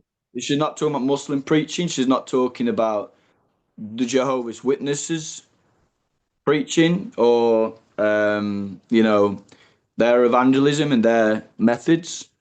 And she's talking about Christian preaching. She's not specific in terms of what denomination. I'm sure she could have done that. She could have, perhaps specified certain denominations, perhaps, and further looked to isolate minorities, if that's what she wanted to do. But I don't think she did that in the article. But the reality is she's she's someone who's a journalist, within the media, and she's specifically targeting. I also have to mention this, in other articles, there are women who have been presented within videos and photos, but where are the women within this article? I don't need to scroll through again, but the reality is that every single preacher within this article is a man. So she's creating a profile. They say a coloured male. She does mention a range of ages, but the only people that she photos are generally middle-aged, perhaps. So coloured, middle-aged, male Christian preachers are a noise. She's basically saying a nuisance. you know, whether it's because of noise. She's saying that they are a nuisance. So, but you know, of course, like I say, you know, there's three of us. You know, I'm slightly younger than the other two evangelists within our which lead our network. But you know, so let's just have a look at some of the things that she says about us. So she's quick to draw attention to videos, let's say, of you know, how we've shown Muslims, you know, within our channel.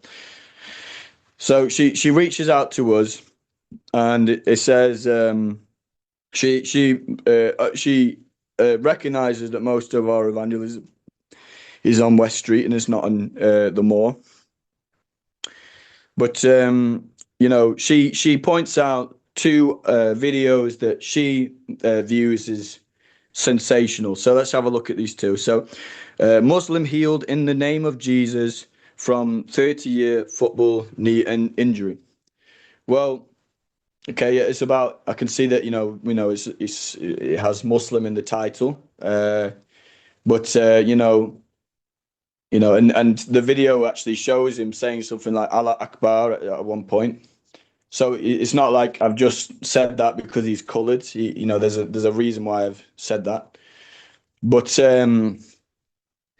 you know, and then we have another one. Muslims attack Christian preachers in Sheffield in the UK. So, you know, here are two videos that she mentions are quite popular on our channel. But you know, she's not looking at any of the others. You know, the videos about, you know, the rapture or any of our live streams, which have got far more views, you know, than even the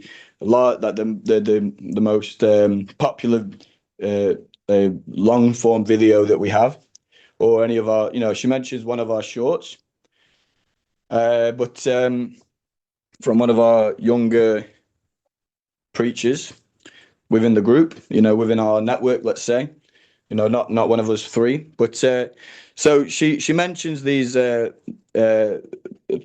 and she presents us as you know, she's twisting my own words, and she's saying it from her perspective. I you know, whoever was in that video, which was obviously me, within the Muslims attack Christian preachers in Sheffield, they was a hate preacher, and she says that these Muslims were getting more and more upset, as if they, you know, they almost had some sort of right to be offended at what had been said within the preaching.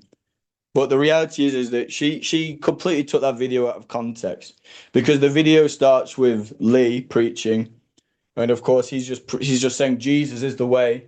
You know, we're pleading for your salvation, kind of thing, and you know, please, you know, would you give your life to Christ, kind of thing. And these Muslims, or you know, which are clearly Muslims, you know, they're saying Muslim things, and they're you know, they're wandering around with Muslim clothing, and you know, they've got of course the Palestinian flag and things like that, and they you know, they immediately to Lee are being aggressive, you know, and you know, pushing towards him, and to the point where even the security guard, who was a Muslim himself, you know, the security of the Moor, was coming in, and he was trying to break it up, and he was trying to prevent it from escalating. And of course, later on, the police came.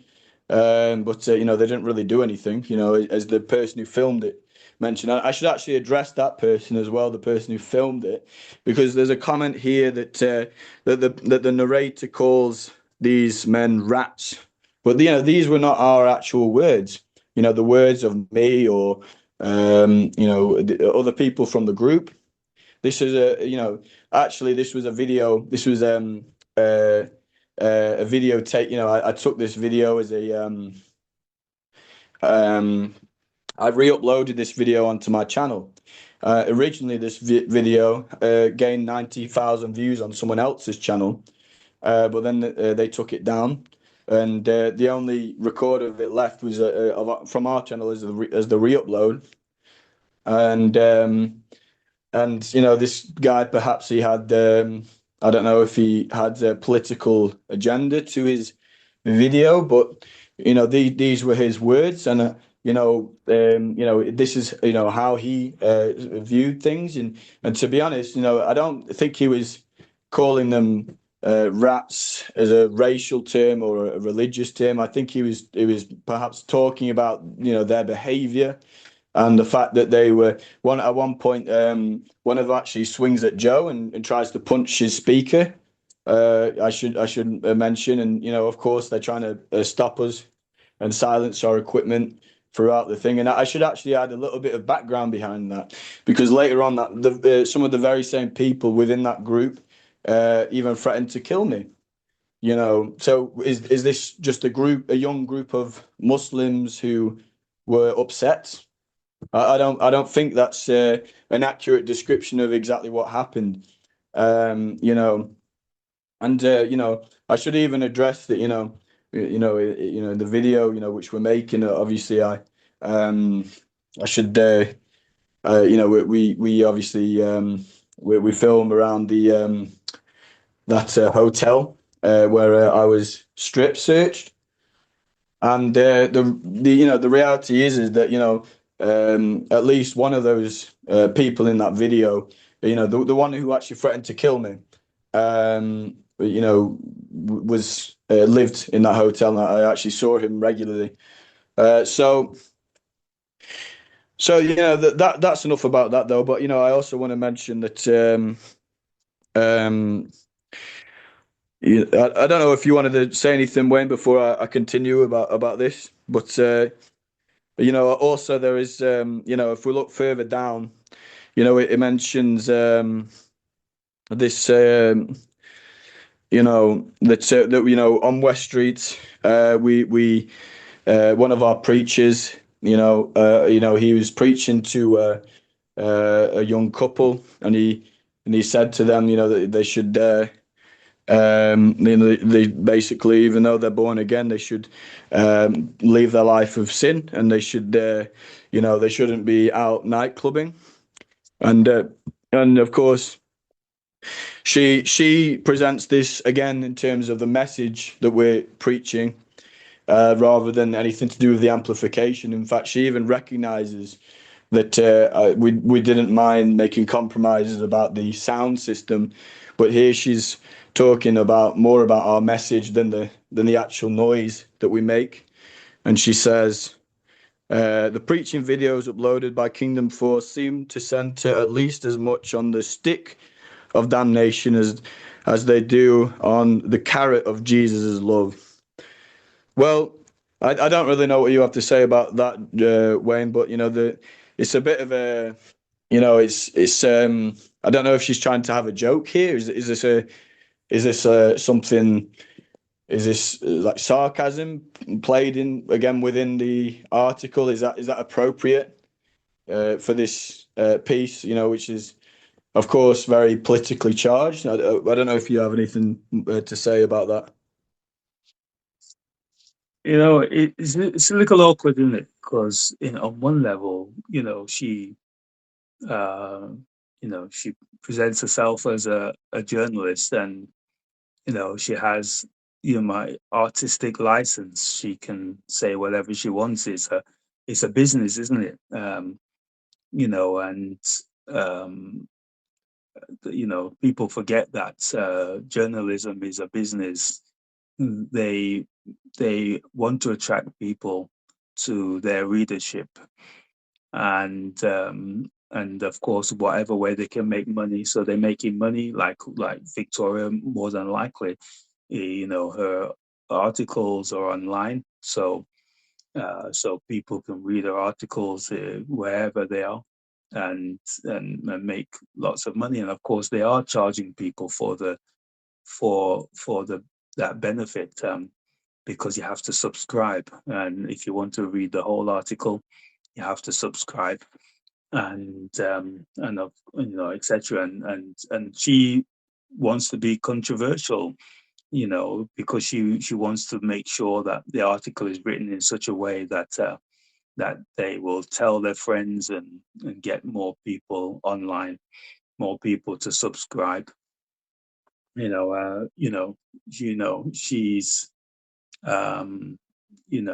I don't know I don't know if you would call it journalism in the same sense, because the word journalism could arguably be classed as a respectable word, and yet she's using, appears to be using journalism as to cover up. And all the way through this article, what we're saying is that she's tried to cover up what she really is doing, or what appears to be what she's really doing, and that's not to be very straightforward, not to be honest, not to be supportive, and she doesn't, she uses humor to try and masquerade what she's doing. She's deliberately,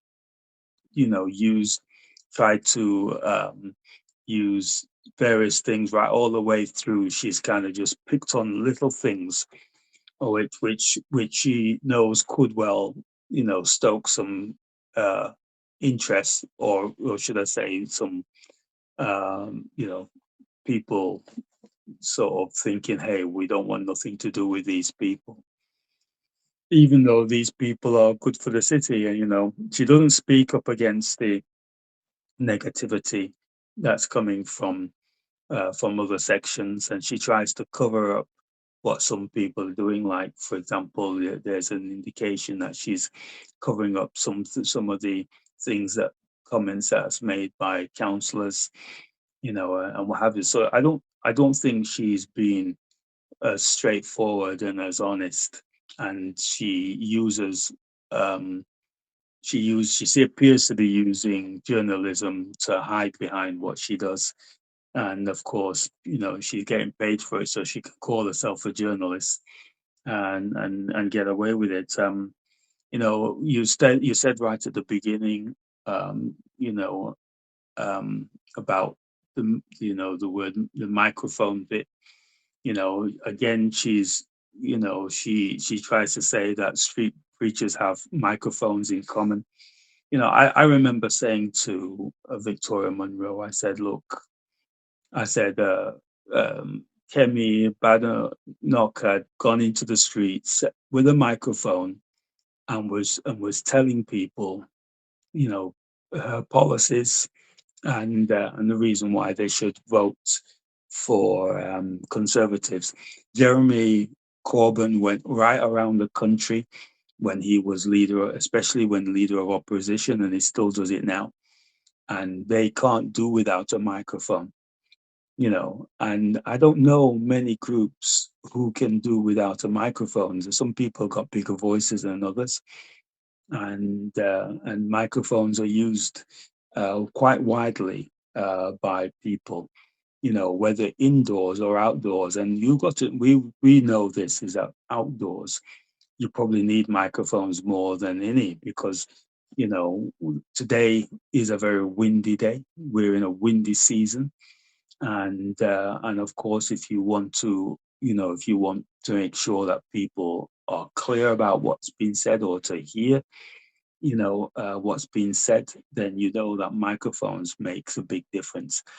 And people are going to use the most modern equipment that they can possibly have, and the most portable equipment that they can possibly have. It's not wrong.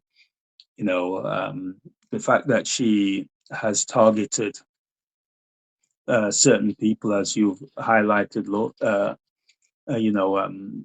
people, people of color, as you put it, and the black people, and is a sign that that she is not, as I put it to you already, she's not coming across as being honest, an honest journalist, a fair journalist.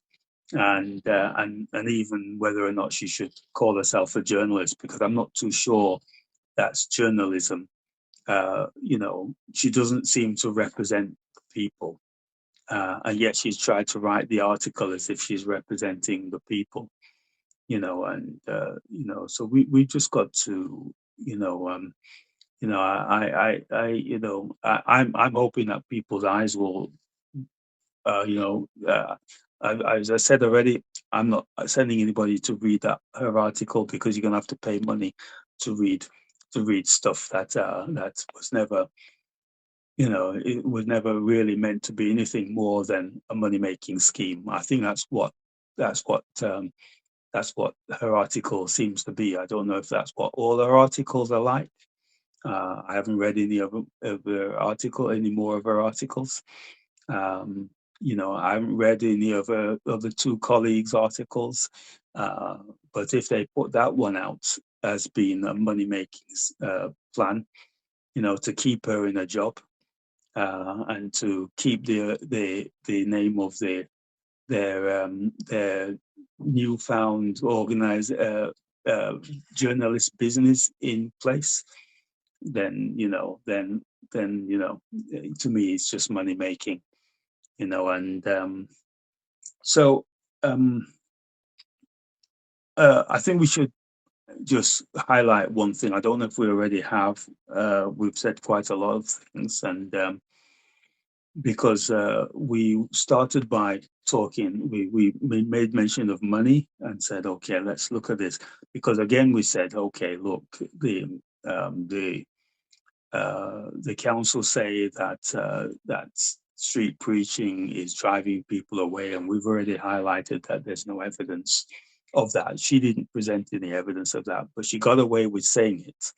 That's one of the reasons why I say she can't be an investigative journalist, you know, because she makes sure that she stops short of saying the truth. And the truth is, she doesn't. One of the truths is that she doesn't know.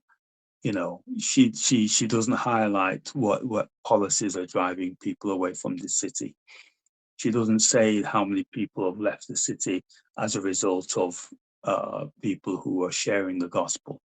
And she doesn't say anything about how many people are coming to the city because people are sharing the gospel. She doesn't say anything about how people are being helped, even though I identified to her countless numbers of people. I told her about this woman who was, in particular, about this woman who had just escaped domestic violence, who we helped. And, you know, we helped her. She had no access to money. She had no clothes. She left her partner, and with all she had was a pushchair, a baby's pram or buggy, whatever you want to call it, and didn't have any toys for him. He was only 2.5 at the time, and he, and of course, she had no place to go. She came. We prayed with her, and we made a few phone calls on her behalf. And you know, and fortunately that evening she was able to get into some accommodation, temporary accommodation. She, you know, that's what street preaching has done. It preaches, but it also meets needs. It helps people into the best way, you know, we can. But I followed her story, this same woman who was escaping domestic violence, because not only was she, you know, in that situation, but she was also pregnant at the time, you know. And so I helped her to try and get a few more items of clothing for the child by going back to the home on her behalf. And of course, you know, I kept in touch with her. I was with her every day in that temporary accommodation, and then she was told to leave that accommodation, and she had nowhere to go. And unfortunately, another organization stepped in. So I'm really trying to say that, you know, we are positioned. People who are sharing the gospel are positioned to help people. You know that saying, that saying goes, what other parts can't reach, That's what street preaching can do. What other parts can't reach, street preaching helps. And I'm just telling you about one person. Today, I met somebody else, who has been, he was going through a lot of trouble. Yeah, he said he'd been shot, he'd been stabbed, and today we was able to put him on the right path and help him. And and of course today is just one day. So we started off by saying, as I said, about money and people leaving the city because of money. And we've said that the councils, the councillors have made this sort of comment, but what this investigative journalist failed to say, is that they, that when Billy Graham's God Loves You tour was here in 2020, led by his son Franklin Graham, that the council tried to prevent Billy Graham Franklin from Franklin Graham rather from having this tour. Now that's, they say they disagreed with some things that he stands for, that which are part of the Bible message, or at least that's part of what he understands in the Bible. But the point is that this tour was able to bring together, the council tried to stop it and actually used a lot of money. I think we said this already, didn't we? But anyways, we should highlight it again as part of the ending of this thing. They used a lot of money. The council used a lot of money to try and stop Franklin Graham to be on tour and bring people together, bring churches together, to bring the community together. He brought, thousands of people gathered together, not in just Sheffield, but in several cities around the country. And it was, but when the council tried to stop this, I think you found the article, Zach, that shows that actually the council was hemorrhaging money. They actually, Franklin Graham took them to court for trying to stop them from doing something which was positive and right, which thousands of people wanted to be part of in Sheffield.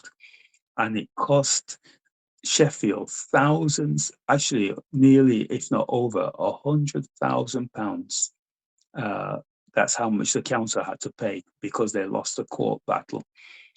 And so if they're saying that preachers are driving people away and losing money, here's a very good example of the council that cost Sheffield thousands and thousands and thousands of pounds of taxpayers' money. That could have paid for several people sleeping rough on the streets, homeless people. That could have put them in council housing.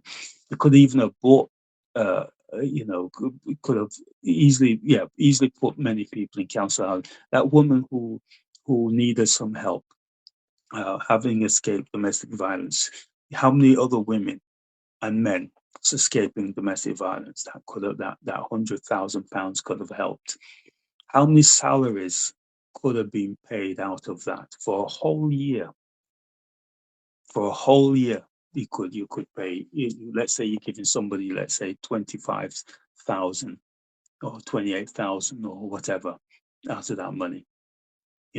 So how many streets could it have cleaned? How many potholes could have been mended in these streets because of that money? How many more workers could have been employed to keep Sheffield safe? How many police officers could they have paid to help keep Sheffield safe with that money. And so I think the council don't seem to have, for some reason they seem to be, and I think you rightly highlighted this, Zach, seem to have a problem with Christian, or with a Christian message. Instead of them embracing diversity and seeing that Christians are people, they're humans, and they just because they happen to embrace the Christian message. Well, not everybody likes Labour, not everybody likes Conservative Party or the Reform Party or the Liberal Democrats or the Green Party, but they're all people, and we embrace people, and we acknowledge that they have their beliefs and they have their interests and they have their hobbies, and as long as they're not breaking the law, we shouldn't see that as being a problem for Sheffield. Sheffield should be unique, not more unique than anybody else, because we're here to embrace each other. Sheffield is not meant to be tyrants. They're not meant to be dictators, telling people that you've only got to eat fish and chips. You're not allowed to talk about certain things. Is that what Sheffield's doing? Has Sheffield gone backwards? I don't know if you want to make any final comments, Zach.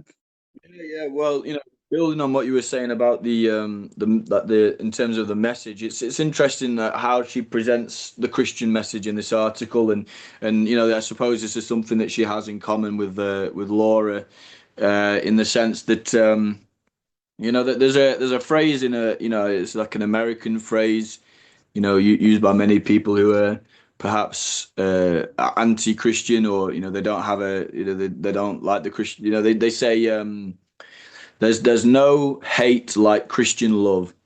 And this this basically, this article, it summarizes the sort of views that these sort of these very biased people see.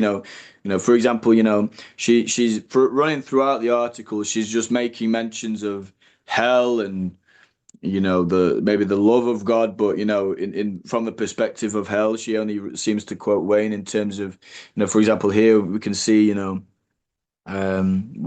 she's mentioning Wayne, and she says that he says, "I don't think people who say you are going to hell are doing it in a confrontational way.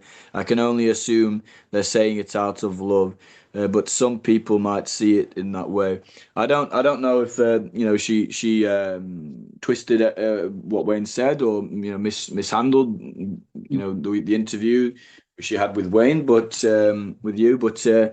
It's just an interesting, that throughout the article, she mentions the stick. What she say? The carrot of. This is. Let's read this again. Let's pull this back to. Here we go. The stick of damnation and the carrot of Jesus's love. She's not. I don't think she really understands the message that we're giving. The message, the Christian gospel message, is a message about redemption. What it means to be redeemed from sin. What it means to be forgiven. What to be reconciled back to God. Even from a maybe perhaps a non-Christian perspective. We all we all will one day die. And many people are ashamed of some of the things that they have done, and they may feel like they deserve to be punished for that. And many people I know have, and in prison, and they get convicted, and the message of the gospel, and this is the message that we preach at Kingdom Force UK. You can see this, just from our description. You go on our channel, you click on the bio, and it gives a message of salvation. A message, yes, of course, there's the wrath of God, hell, which is due because of our sin. But many people know that. I mean, even Laura even says that she already knows that she's doomed to hell. So this isn't really the message that we're preaching. We, of course, we mention hell. We have to, this again. We have, at least for now, we have the freedom of speech in this country, and um, uh, we're only mentioning hell because we're giving the way out. And like Wayne was saying, it's almost like evangelists and Christian preachers are like like a fire, like the fire service. They're rescuing people out of a burning building. Their lives, and she actually well, maybe not criticizes, maybe mocks us, but and she mocks at least one other preacher for saying that this is what she says. Let's have a look. Um, it mentions in the article that many people that we said that we help people out of lives of drugs and crime, and she said she couldn't prove that. But if you actually did what I said, and she actually went onto my channel, she would have found many videos. For example, Brother Ronnie, as we've mentioned before, a man who was involved in violence and drug, is a drug dealer, and he came to Christ, and we baptized him. You know, that I don't really know how much more evidence you'd need, but of course, other people in this article have got many testimonies and even come from backgrounds themselves where they were involved in these lifestyles. Did she even mention that? That some of the people that she even, not us, not Kingdom Force, but of course, I'm sure Joe would even admit that, he's used to a dabble in drugs. He took crack once and things like that. But even the some of the people preaching, I'm not going to mention names in this article, did come from lifestyles of crime and organized crime and drug dealing, and now they've reformed. So, but I don't think she even mentions that was their story and that was their testimony. Perhaps I'm wrong. Maybe I'd have to reread her article. I think she mentions that someone he even got converted through a preacher, here. But what she she failed to mention is the same person used to actually be in this same lifestyle. So she completely misrepresents us. And it's interesting that at the end, she finishes the article on something that I had said to her. She says, when I tried to continue my conversation with my unidentified correspondent at Kingdom Force, I am eventually sent a lengthy excerpt from Corinthians. Get back to us if you get saved. The message ends. She presents it in a cold way, as if I wasn't. Was not viewing her in the right way, but from the content of the article, I think I was justified, to be honest. But it's interesting that she never really explains what I was saying. From the Bible. Obviously she said it was Corinthians, but I was giving her the simple gospel message from 1 Corinthians 15, where it says. I think I quoted from verses 1 to 10, but it summarizes to verses 3 and 4. It says, "This is the gospel," verse 1, and verse 3 and 4 says, "Christ died for our sins, according to the scriptures, was buried and rose again the third day," as Wayne mentioned earlier. So, that is the message that we're giving to people. If that offends people because we have mentioned about sin or hell, then that says more about them than it does us, to be honest. And it says more about Victoria and Laura and other people. But before we go, Wayne, I did want to, we could just make this short. We've concentrated at length at this article, but I would like to just have a look at some other articles as well, which we have mentioned. So let's just have a quick look and maybe a quick reminder, because in some ways we've already mentioned some of these points anyway. But let's just have a look at this. You can tell us about this site. So this is whoismycouncillor.co.uk. This is the councillor, Laura Moynahan, who says that she's already going to hell, and of course she's intent on bringing as many people with her. So why don't you say something about what you were trying to say earlier about Laura, Wayne, and then maybe we can move on to another article, and we could be quick with that one as well. Yeah. Okay, and I think there's one more other thing I wanted to say on top of that, or that you already made mention of. So okay, so I did make reference to this earlier on, but here you're seeing it for yourself. That was a picture of Laura Moynahan. I think she's been a councillor from. I think you also pointed this out, Zach, from around about May 2023. I don't know if she was part of it before. So, but here she is. There's a profile about her, what she thinks, what she believes, how she goes about her work as a politician, as a councillor, and just a bit further, I wanted to kind of highlight just a bit further up, Zach, just there, where she then says she's answering questions about herself. She says, "What do you think makes a good counsellor?" So, and then of course she says, "A good local counsellor engages with all sections of the community and seeks to listen to their issues and prioritizes and reflects them back into the town hall." That's what she said, and and the reason why I highlight this is because she's made this clear. This is how she works, but that's not how she works, and it's quite obvious that if she does work that way, she only works with people in that way who it suits her purpose, to suit her purpose, and because she certainly didn't work that way for people who are sharing the gospel or preaching the gospel on the streets, and a particular people on top of that. She didn't approach anybody.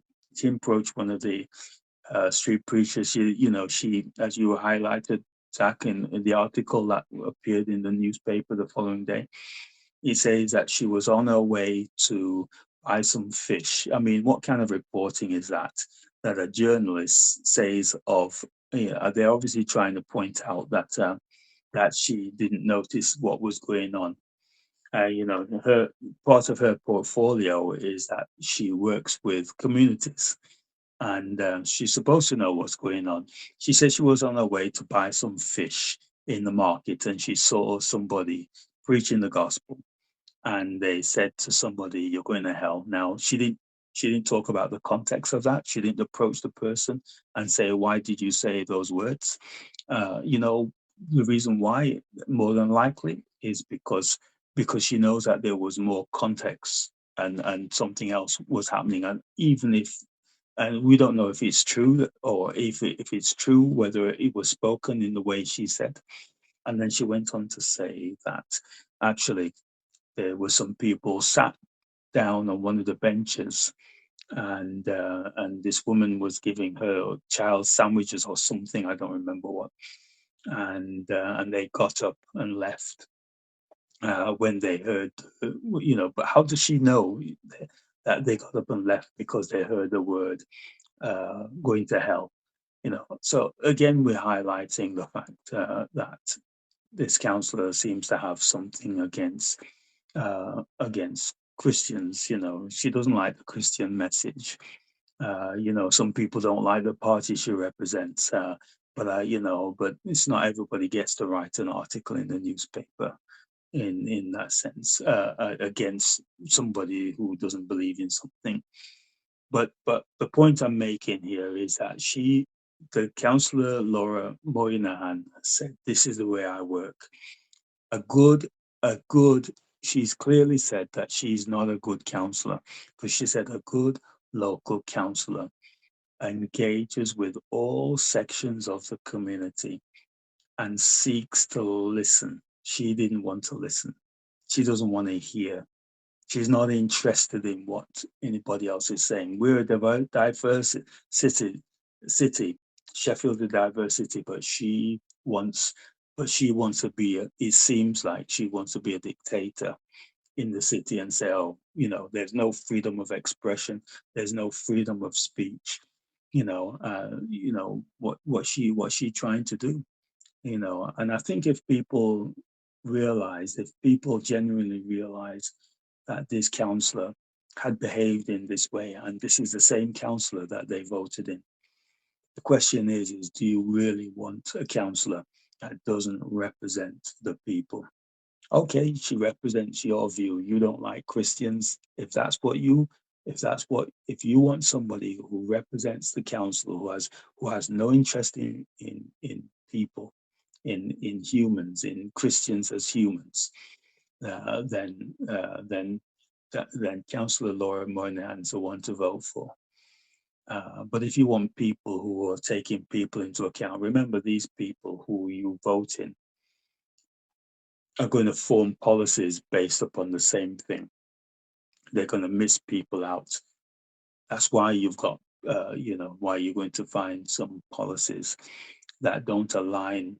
You can't understand why they don't align with your thinking, because you didn't understand. I mean, not everybody's going to know that that the councillor wrote this of herself, a profile of herself, because this profile makes her look like a good councillor.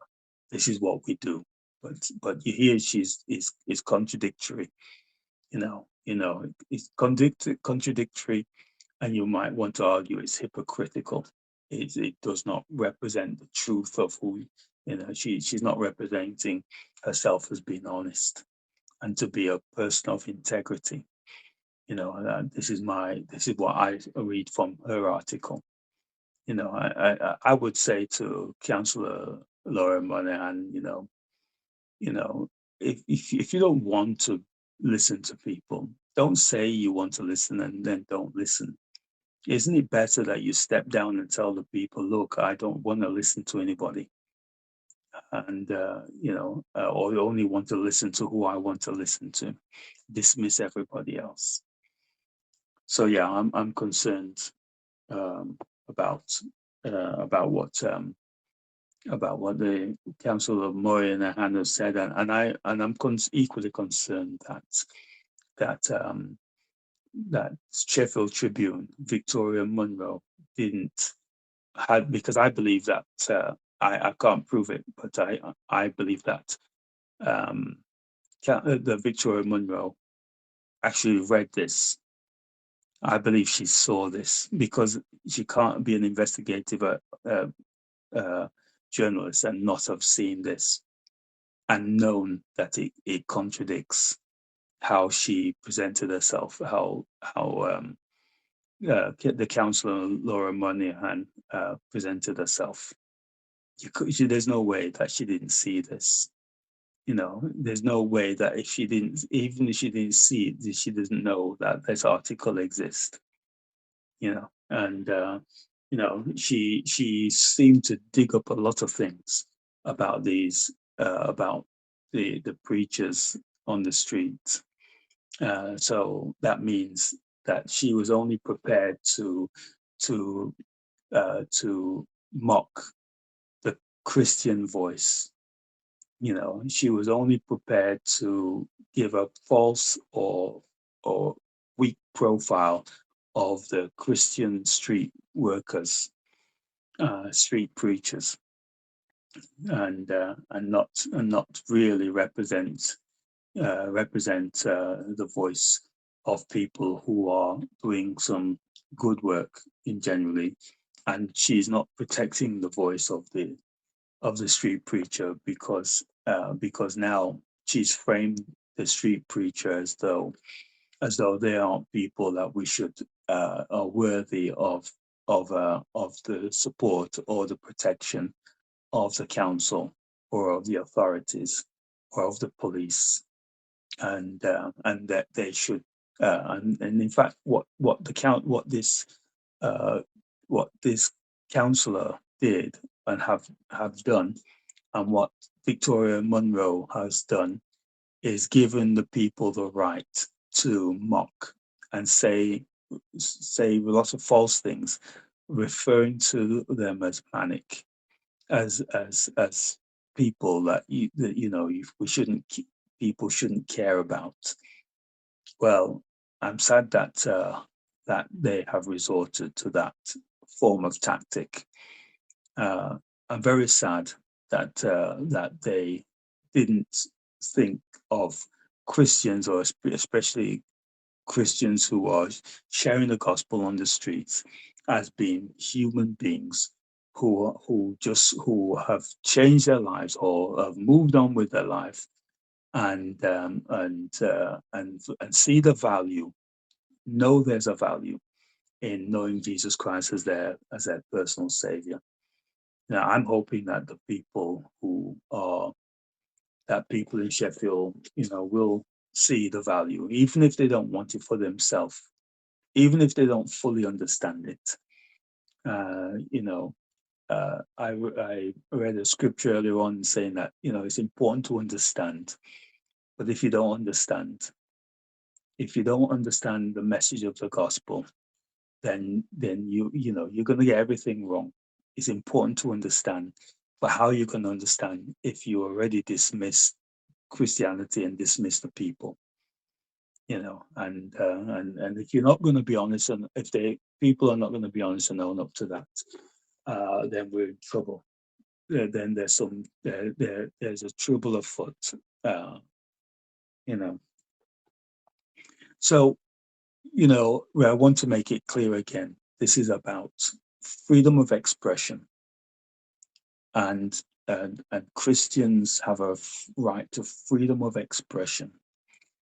And buskers have a right to freedom of expression. This is not about street preachers. Why are they making it about street preachers when people in the public domain, buskers are in the public domain, and people who would have entertainment programs or cultural programs are in the public, and so there is a freedom of expression, and there's a freedom of speech, and there's a freedom of thought, and it seems to me like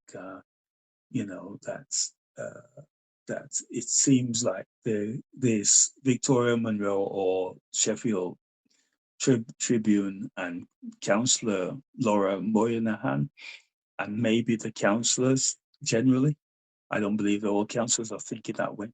They don't want the Christian voice to be any more than what they see it is behind closed doors, and that's quite sad, because it was never meant to be behind closed doors.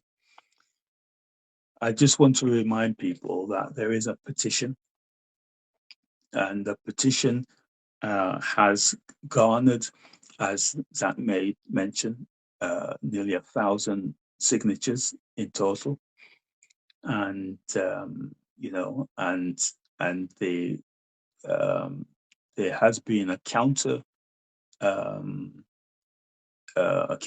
petition, which was only 2 people signed the petition against the street preacher. Only 2 counted. But when we put our petition up, nearly 1,000 people have signed it. Now, what's happened is that somehow or another, a new counter petition has been put up against the street preacher. Now, how did that happen? because it's not possible. Suppose that it's not supposed to be possible for you to put 2 petitions up in the same year. So that sounds to me like some, it looks like some shady behavior has gone on. How do you manage to get 2 petitions up back to back? And even so, as that pointed out, only 10 people, less than 10 people have signed a petition against a street preacher. I want to highlight again, nearly 1,000 people have signed the petition to keep the freedom of expression in street preaching. Nothing wrong with using microphones. Nothing wrong with it.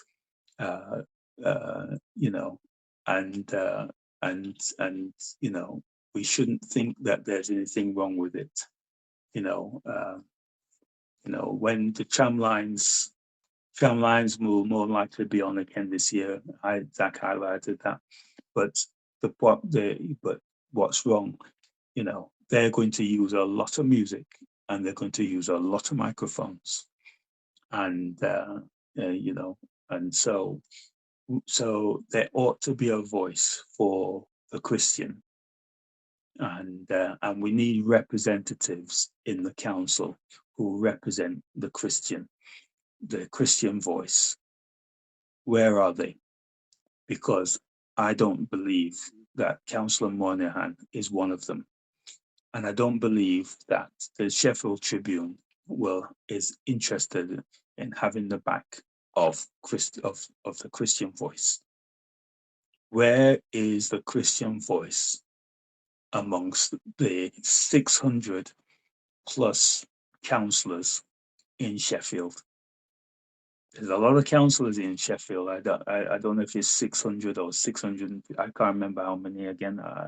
But the point is, so I think it's 650 across the country, of MPs. But there's a lot of councillors and a lot of MPs in Sheffield. Where are the voices of those who are supporting the Christian voice? Where are they? Because if they don't exist, that means we've got the wrong people in the council who are representing, who are running for the council. So, any final words, Zach, before we can't call this? Yeah, just building on what you were saying. That in the article, according to Victoria, she said that the Laura basically called people who criticised her remarks about preaching as trolls. That they were saying that she was perhaps against Christians, and then she was calling them trolls. Let's just read that again. So she says a good local council engages with all sections of the community and seeks to listen to their issues, but she's just brushed a whole section of the community aside and just called them trolls. It's just an interesting point. Well, we can move on to just this article. We're not going to look too. We've already mentioned it. But I just wanted to have a look at this article by the BBC. This was published in 2020. So this was before Laura was a councillor. But of course, in this article, we will see the previous Labour leader of the council and her views about Franklin Graham. Now, of course, Franklin Graham in 2020, this is only 2 years after Billy Graham passed away. And here's a photo of Franklin next to Donald Trump at his father's funeral. And, but this article is about the Franklin Graham's tour of 8 areas, mainly cities, across the UK. And what we find is that all eight simultaneously decided to cancel these engagements. These councils of these were responsible for making these large arenas cancel their engagements for him to preach, not in the streets, in a place sectioned off for him in a building or in a stadium. Yes. So, but the council here wouldn't even allow that. They prevented him from preaching, and here's the former leader of the Sheffield Council, Julie Dore's statement about why Franklin Graham was not allowed to preach at that time. Let's read. So it says, "All my life I have worked hard to fight discrimination and have worked with communities, especially in my time as leader, to make sure we have an inclusive, tolerant and cohesive city that embraces diversity. Franklin Graham, who has demonstrated his intent on creating divisions with his discriminatory and repulsive views, could affect the long-established values that we all hold so dear in Sheffield." And of course, Mr. Graham, he responds back. He says, "It's not true that I've come to divide the community. There's no evidence of me preaching hatred or inciting violence. I'm just coming to tell them what the Bible has to say. We welcome even the LGBT plus community to our event." So it's just an interesting point. I don't know if you had anything to say about this, Wayne, while I get the next article up, which expands in a bit more detail. No, I think you've highlighted everything about that. Is that it's quite sad that this, what's her name, the councillor Julie Dore, who was the leader of the council, has gone to so much trouble, wasted a lot of taxpayers' money, and I can't believe that she didn't do some research and see that this preacher, Graham Franklin, or Franklin Graham, is not doing anything different from what most preachers in Sheffield do. What's she going to do? Exclude people from Sheffield? Tell people to leave Sheffield? His mission. He told people what his mission is. It's about God's love, and she didn't see it for what it is, and but yeah, I think you're probably going to highlight the fact that that Franklin Graham, he made it clear that's not what we're here to do, and he took the Sheffield Council to court. Is that what you're going to follow by saying? So you go ahead and do that, and then we can comment on that. So, I mean, I suppose, there's many things we could mention here. Of course, there's the concerns for the freedom of speech, but as you rightly mentioned, also of expression, and we could even draw it even further than that, even say thought, because she's saying that his views are repulsive, and that's why he's not allowed to preach in Sheffield. And so, as we're going to see, this actually cost Sheffield a whole lot of money, along with the rest of the United Kingdom. So here we have the Christian Daily International, and Billy. The title of this says Billy Graham Evangelistic Association's legal war chest supports evangelists facing opposition in UK and Europe. And so here we have, what he describes as a war chest, or perhaps more accurately, a defense fund. And of course, what he's describing is the amount of money that that was accumulated through suing these councils right across the UK. So again here, Billy Graham, the Billy Graham Foundation, they had to deal with the negative press, just like ourselves. And here we see in Blackpool, they even they removed the God loves you advertisements on buses, without any forewarning to Franklin Graham or his team. They just went ahead and did it without telling them. And of course, in court, they ended up being sued well over £100,000. I believe £109,000. But they weren't alone.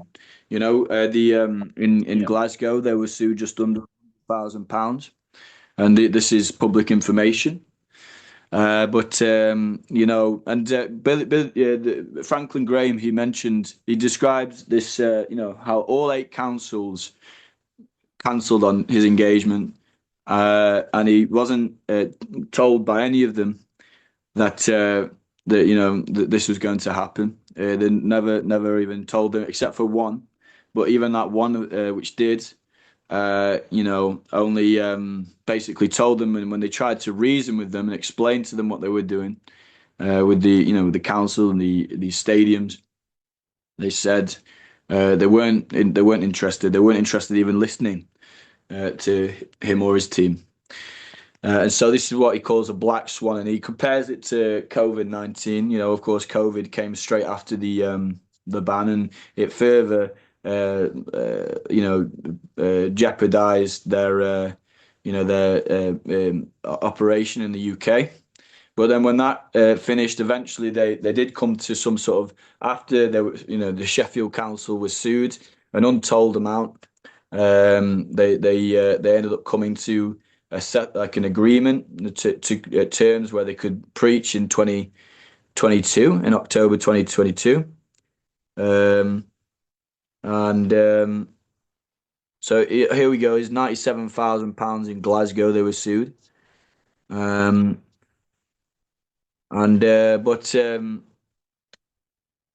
have a look. Overall, sorry, $670,000 US dollars, around £500,000. That's how much they were sued altogether.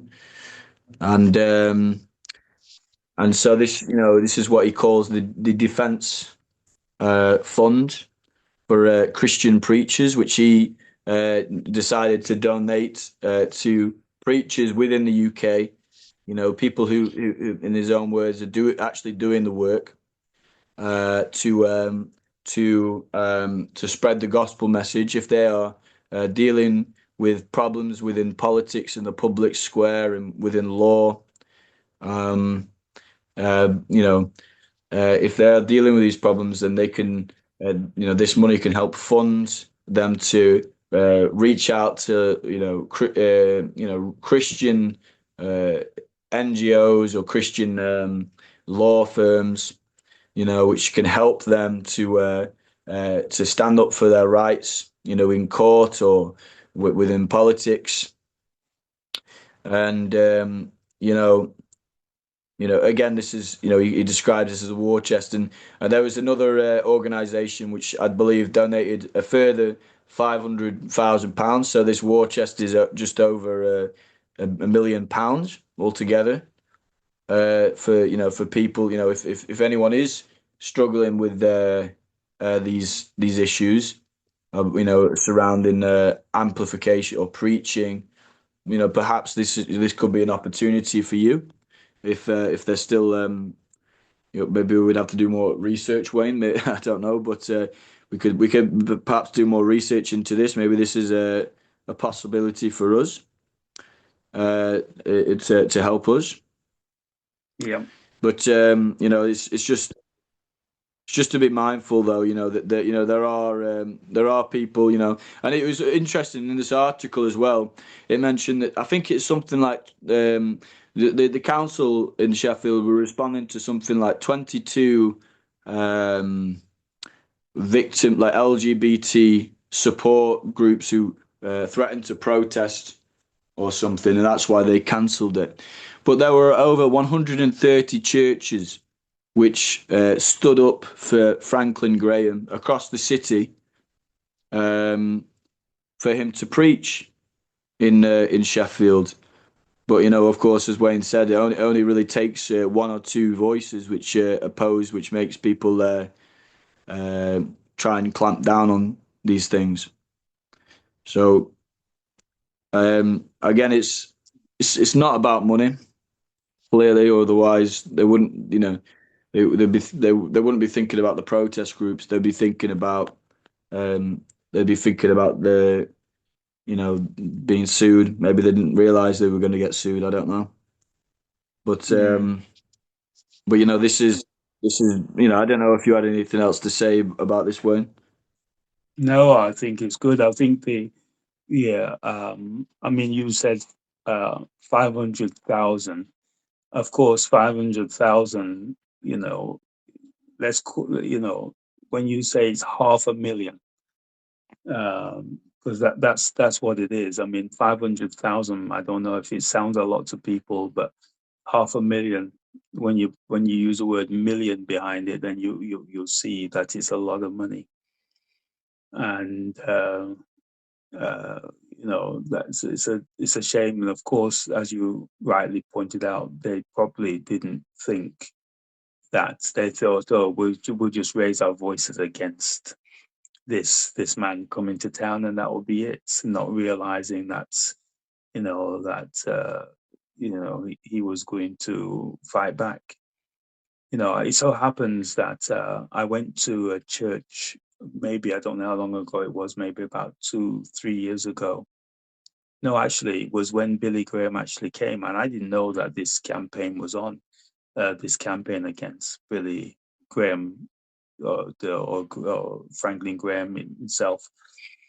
And so and I was actually had some cards handing out saying to people, by all means go along, and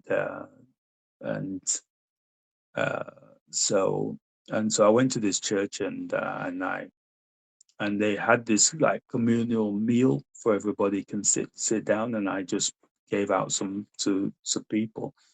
And the minister at that church said, "We don't want you giving out anything to do with that man."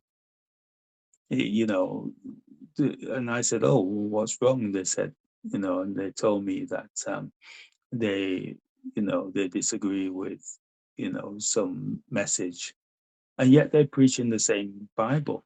They're preaching the same Bible.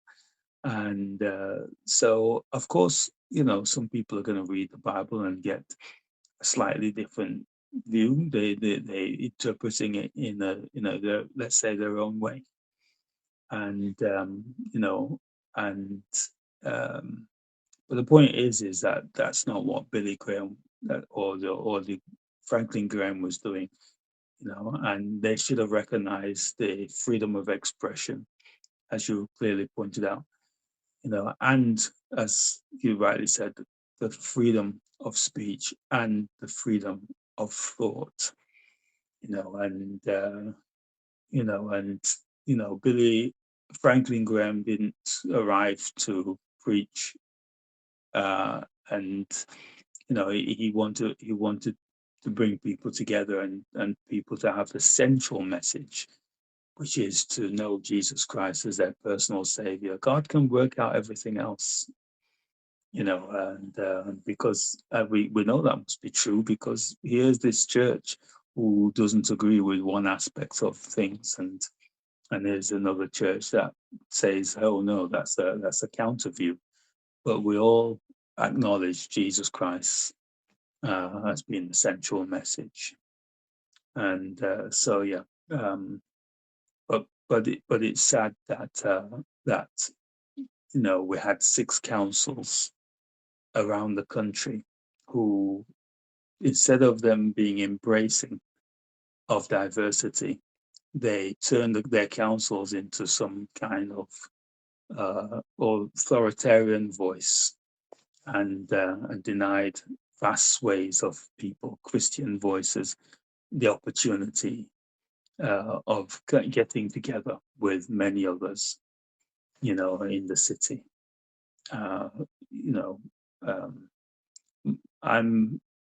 We pray every Friday. One of the things that the Sheffield Tribune highlighted is, maybe it's the only thing that she told the truth about. So if she told the truth, then there must be a reason for that. It doesn't seem to me like she had a good reason to tell the truth, except it served her purpose. But she was right to say that on Fridays, 6 o'clock till 8 o'clock, we meet for prayer. We're praying for all the people of Sheffield, and we're praying for every city in the country, and we're praying for the nation, the United Kingdom as a whole, and we're praying for every nation of the world, and we're praying that there will be healing, and there will be peace, and there'll be love. We're praying that the gospel will be shared everywhere. We're praying for God to be at work, to help us all. Some people we have met along the way, you've probably met them many times, Zach, who have said, where was God? Where is God when we needed him? Where is God? Well, we say God is here and everywhere, and he's speaking to us all. And here are opportunities. God provides many opportunities for everybody to know him. We can know him, and we can, and he wants to know us, and we can be in relationship with him. So to God be the glory. We pray that councils will come off their high horse, as it were, and let the people, give the people the representation that they're asking for. Give them the right to freedom of expression. Let them have the freedom of expression. Let it be an automatic thing. Let the freedom of speech continue, and let people have their thoughts that are, let them have the freedom of thought. That's their inalienable right. And thank you.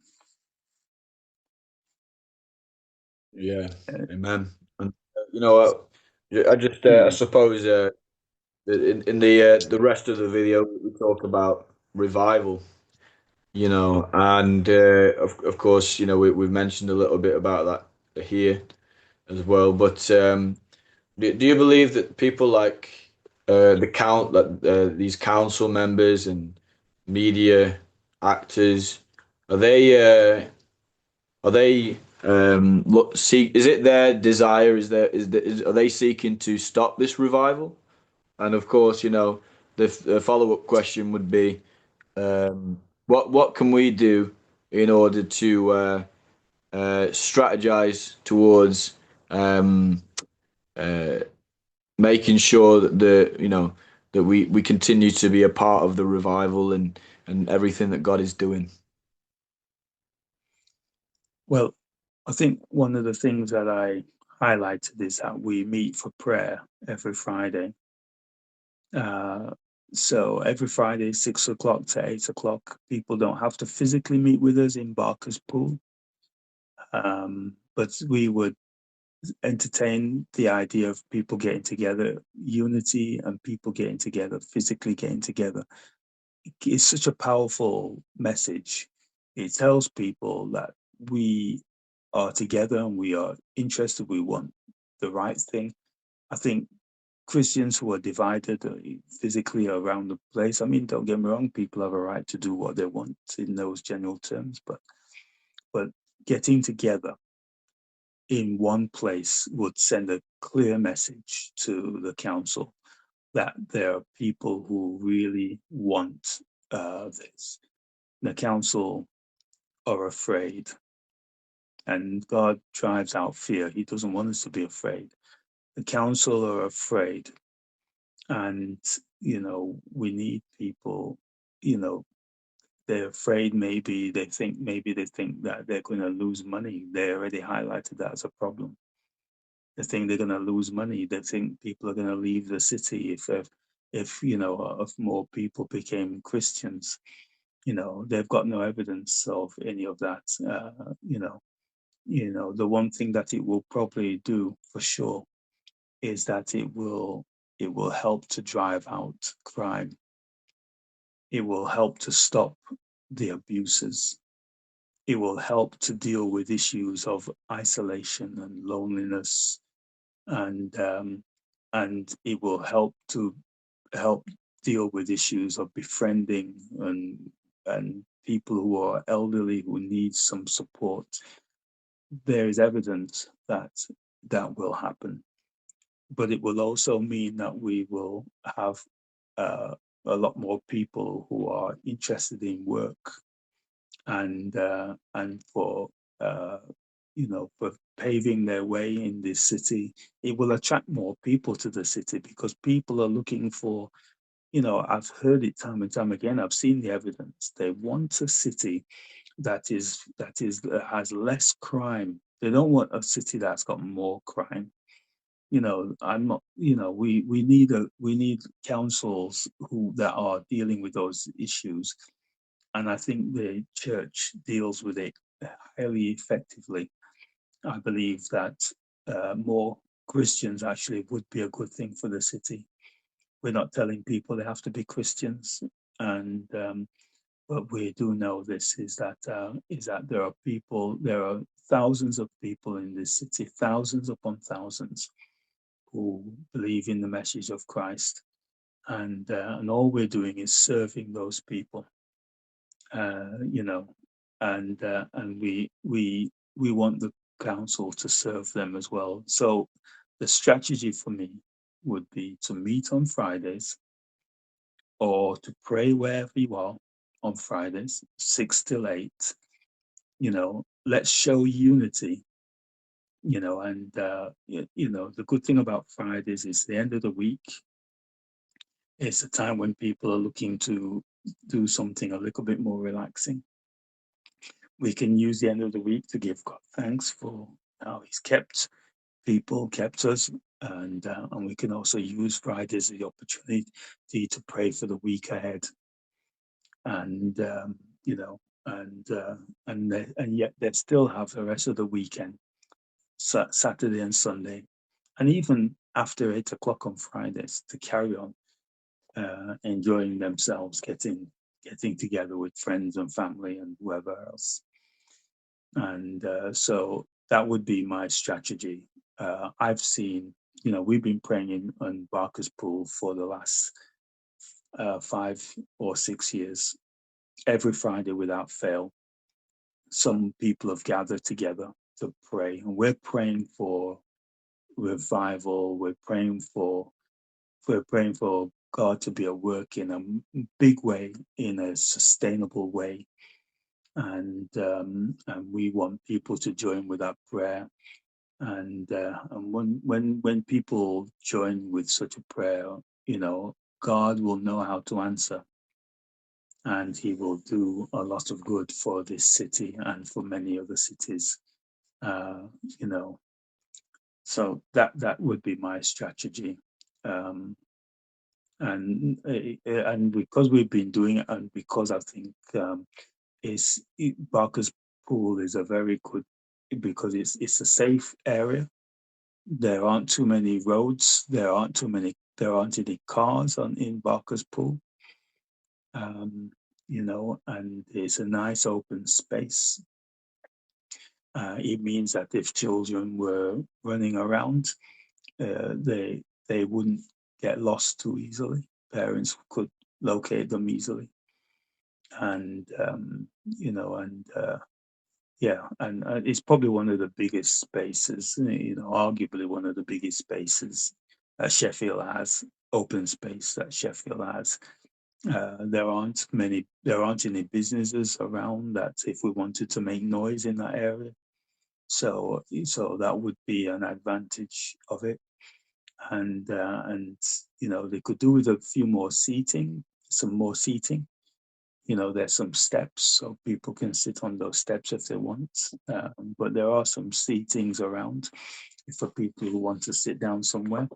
And there's a small little park area, again, a little quiet space if people want it. But so I would say to the Christian community and to the community at large, both the Christian community, wherever they are, outside of Sheffield or otherwise, come to Sheffield and get together on Fridays. And I say to the community, get together. We are praying together, praying as one. And this can make all the difference. We will see Sheffield rise as a city like never before. And so why the councils want to stop it, I don't know, except that they're afraid.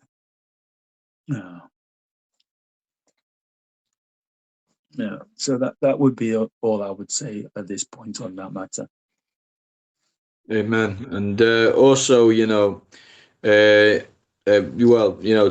build on that as well, in terms of, like I say, for the street preaching, this war chest or defense fund would potentially help you if you're in the situation where you're a preacher and the council or the police are looking to shut you down unjustly.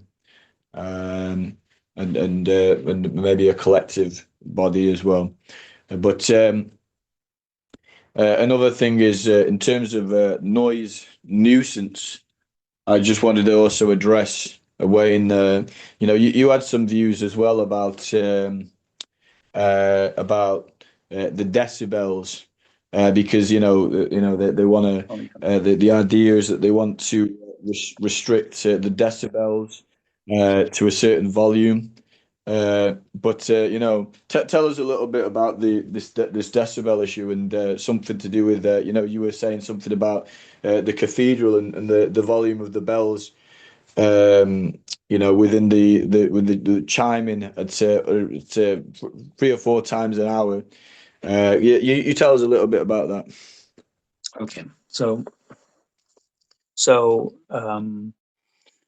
of course the council want to restrict or ban or restrict amplification in the city of Sheffield, and the question is okay, sometimes there's a possibility that amplification can get in the way of some people. Let's face it, we all live in the city, and not everything suits everybody all the time. When the council, just to make a point, when the council put out their Christmas amusements and their holiday amusements, Sheffield city centre is not that big. It actually takes up a lot of space, and people can hardly get around all of that. And and I'm sure it doesn't suit everybody when that happens. And but the council do it every year. It's 4 or 5 times a year on top of that. But this decibel thing, if street preachers, as it were to moderate the amplification or the amount of sound that their speaker could put out, then the question is what levels would that be at? Because at the moment, Sheffield Cathedral chimes every hour or every 15 minutes, and the big clock chimes every 15 minutes, and on I think on Thursdays it chimes for about a whole hour, and those decibels reach levels of 125. That's now there's an argument that a good level for a decibel level would be 85 decibels. Apparently that's when, of course, you're having constant sound. It shouldn't be more than 85, because apparently that can be damaging. Now that's a difficult one, because people, by and large, when they're excited and talking to each other, when you, in other words, when you're in an atmosphere like a pub, or you're, or some sort of, what do you call it, dance hall or bar, people are constantly talking, excited conversations that can reach levels of 90 decibels. So you could argue that those spaces, those bars are not healthy places to be. But even in the street, people are talking at levels of at least 70 or 80, sometimes 85 decibels. Now, that's just coming from one person, by the way. And of course, there's if the noise that's going on around us can be above 85 decibels, and that's just general sounds of people talking and all the movement and the traffic. So we've got to understand that to come up with a level that works. For example, I have a decibel meter. When the council had all the issues, when they had all these amusements out at Christmas, and also just recently, the holidays recently, in February. And there were decibel readings of 94, between 90 and 94. Again, that was amusements. The amusements, it was to do with other things going on. And so, so if we were to put the decibel reading, let's say, because let's say 85 is a cutoff point, it'd be hard to say that amplification should be more than 75. It'd be hard to say that you should have it less than 75, or because 75 is actually the talking voice.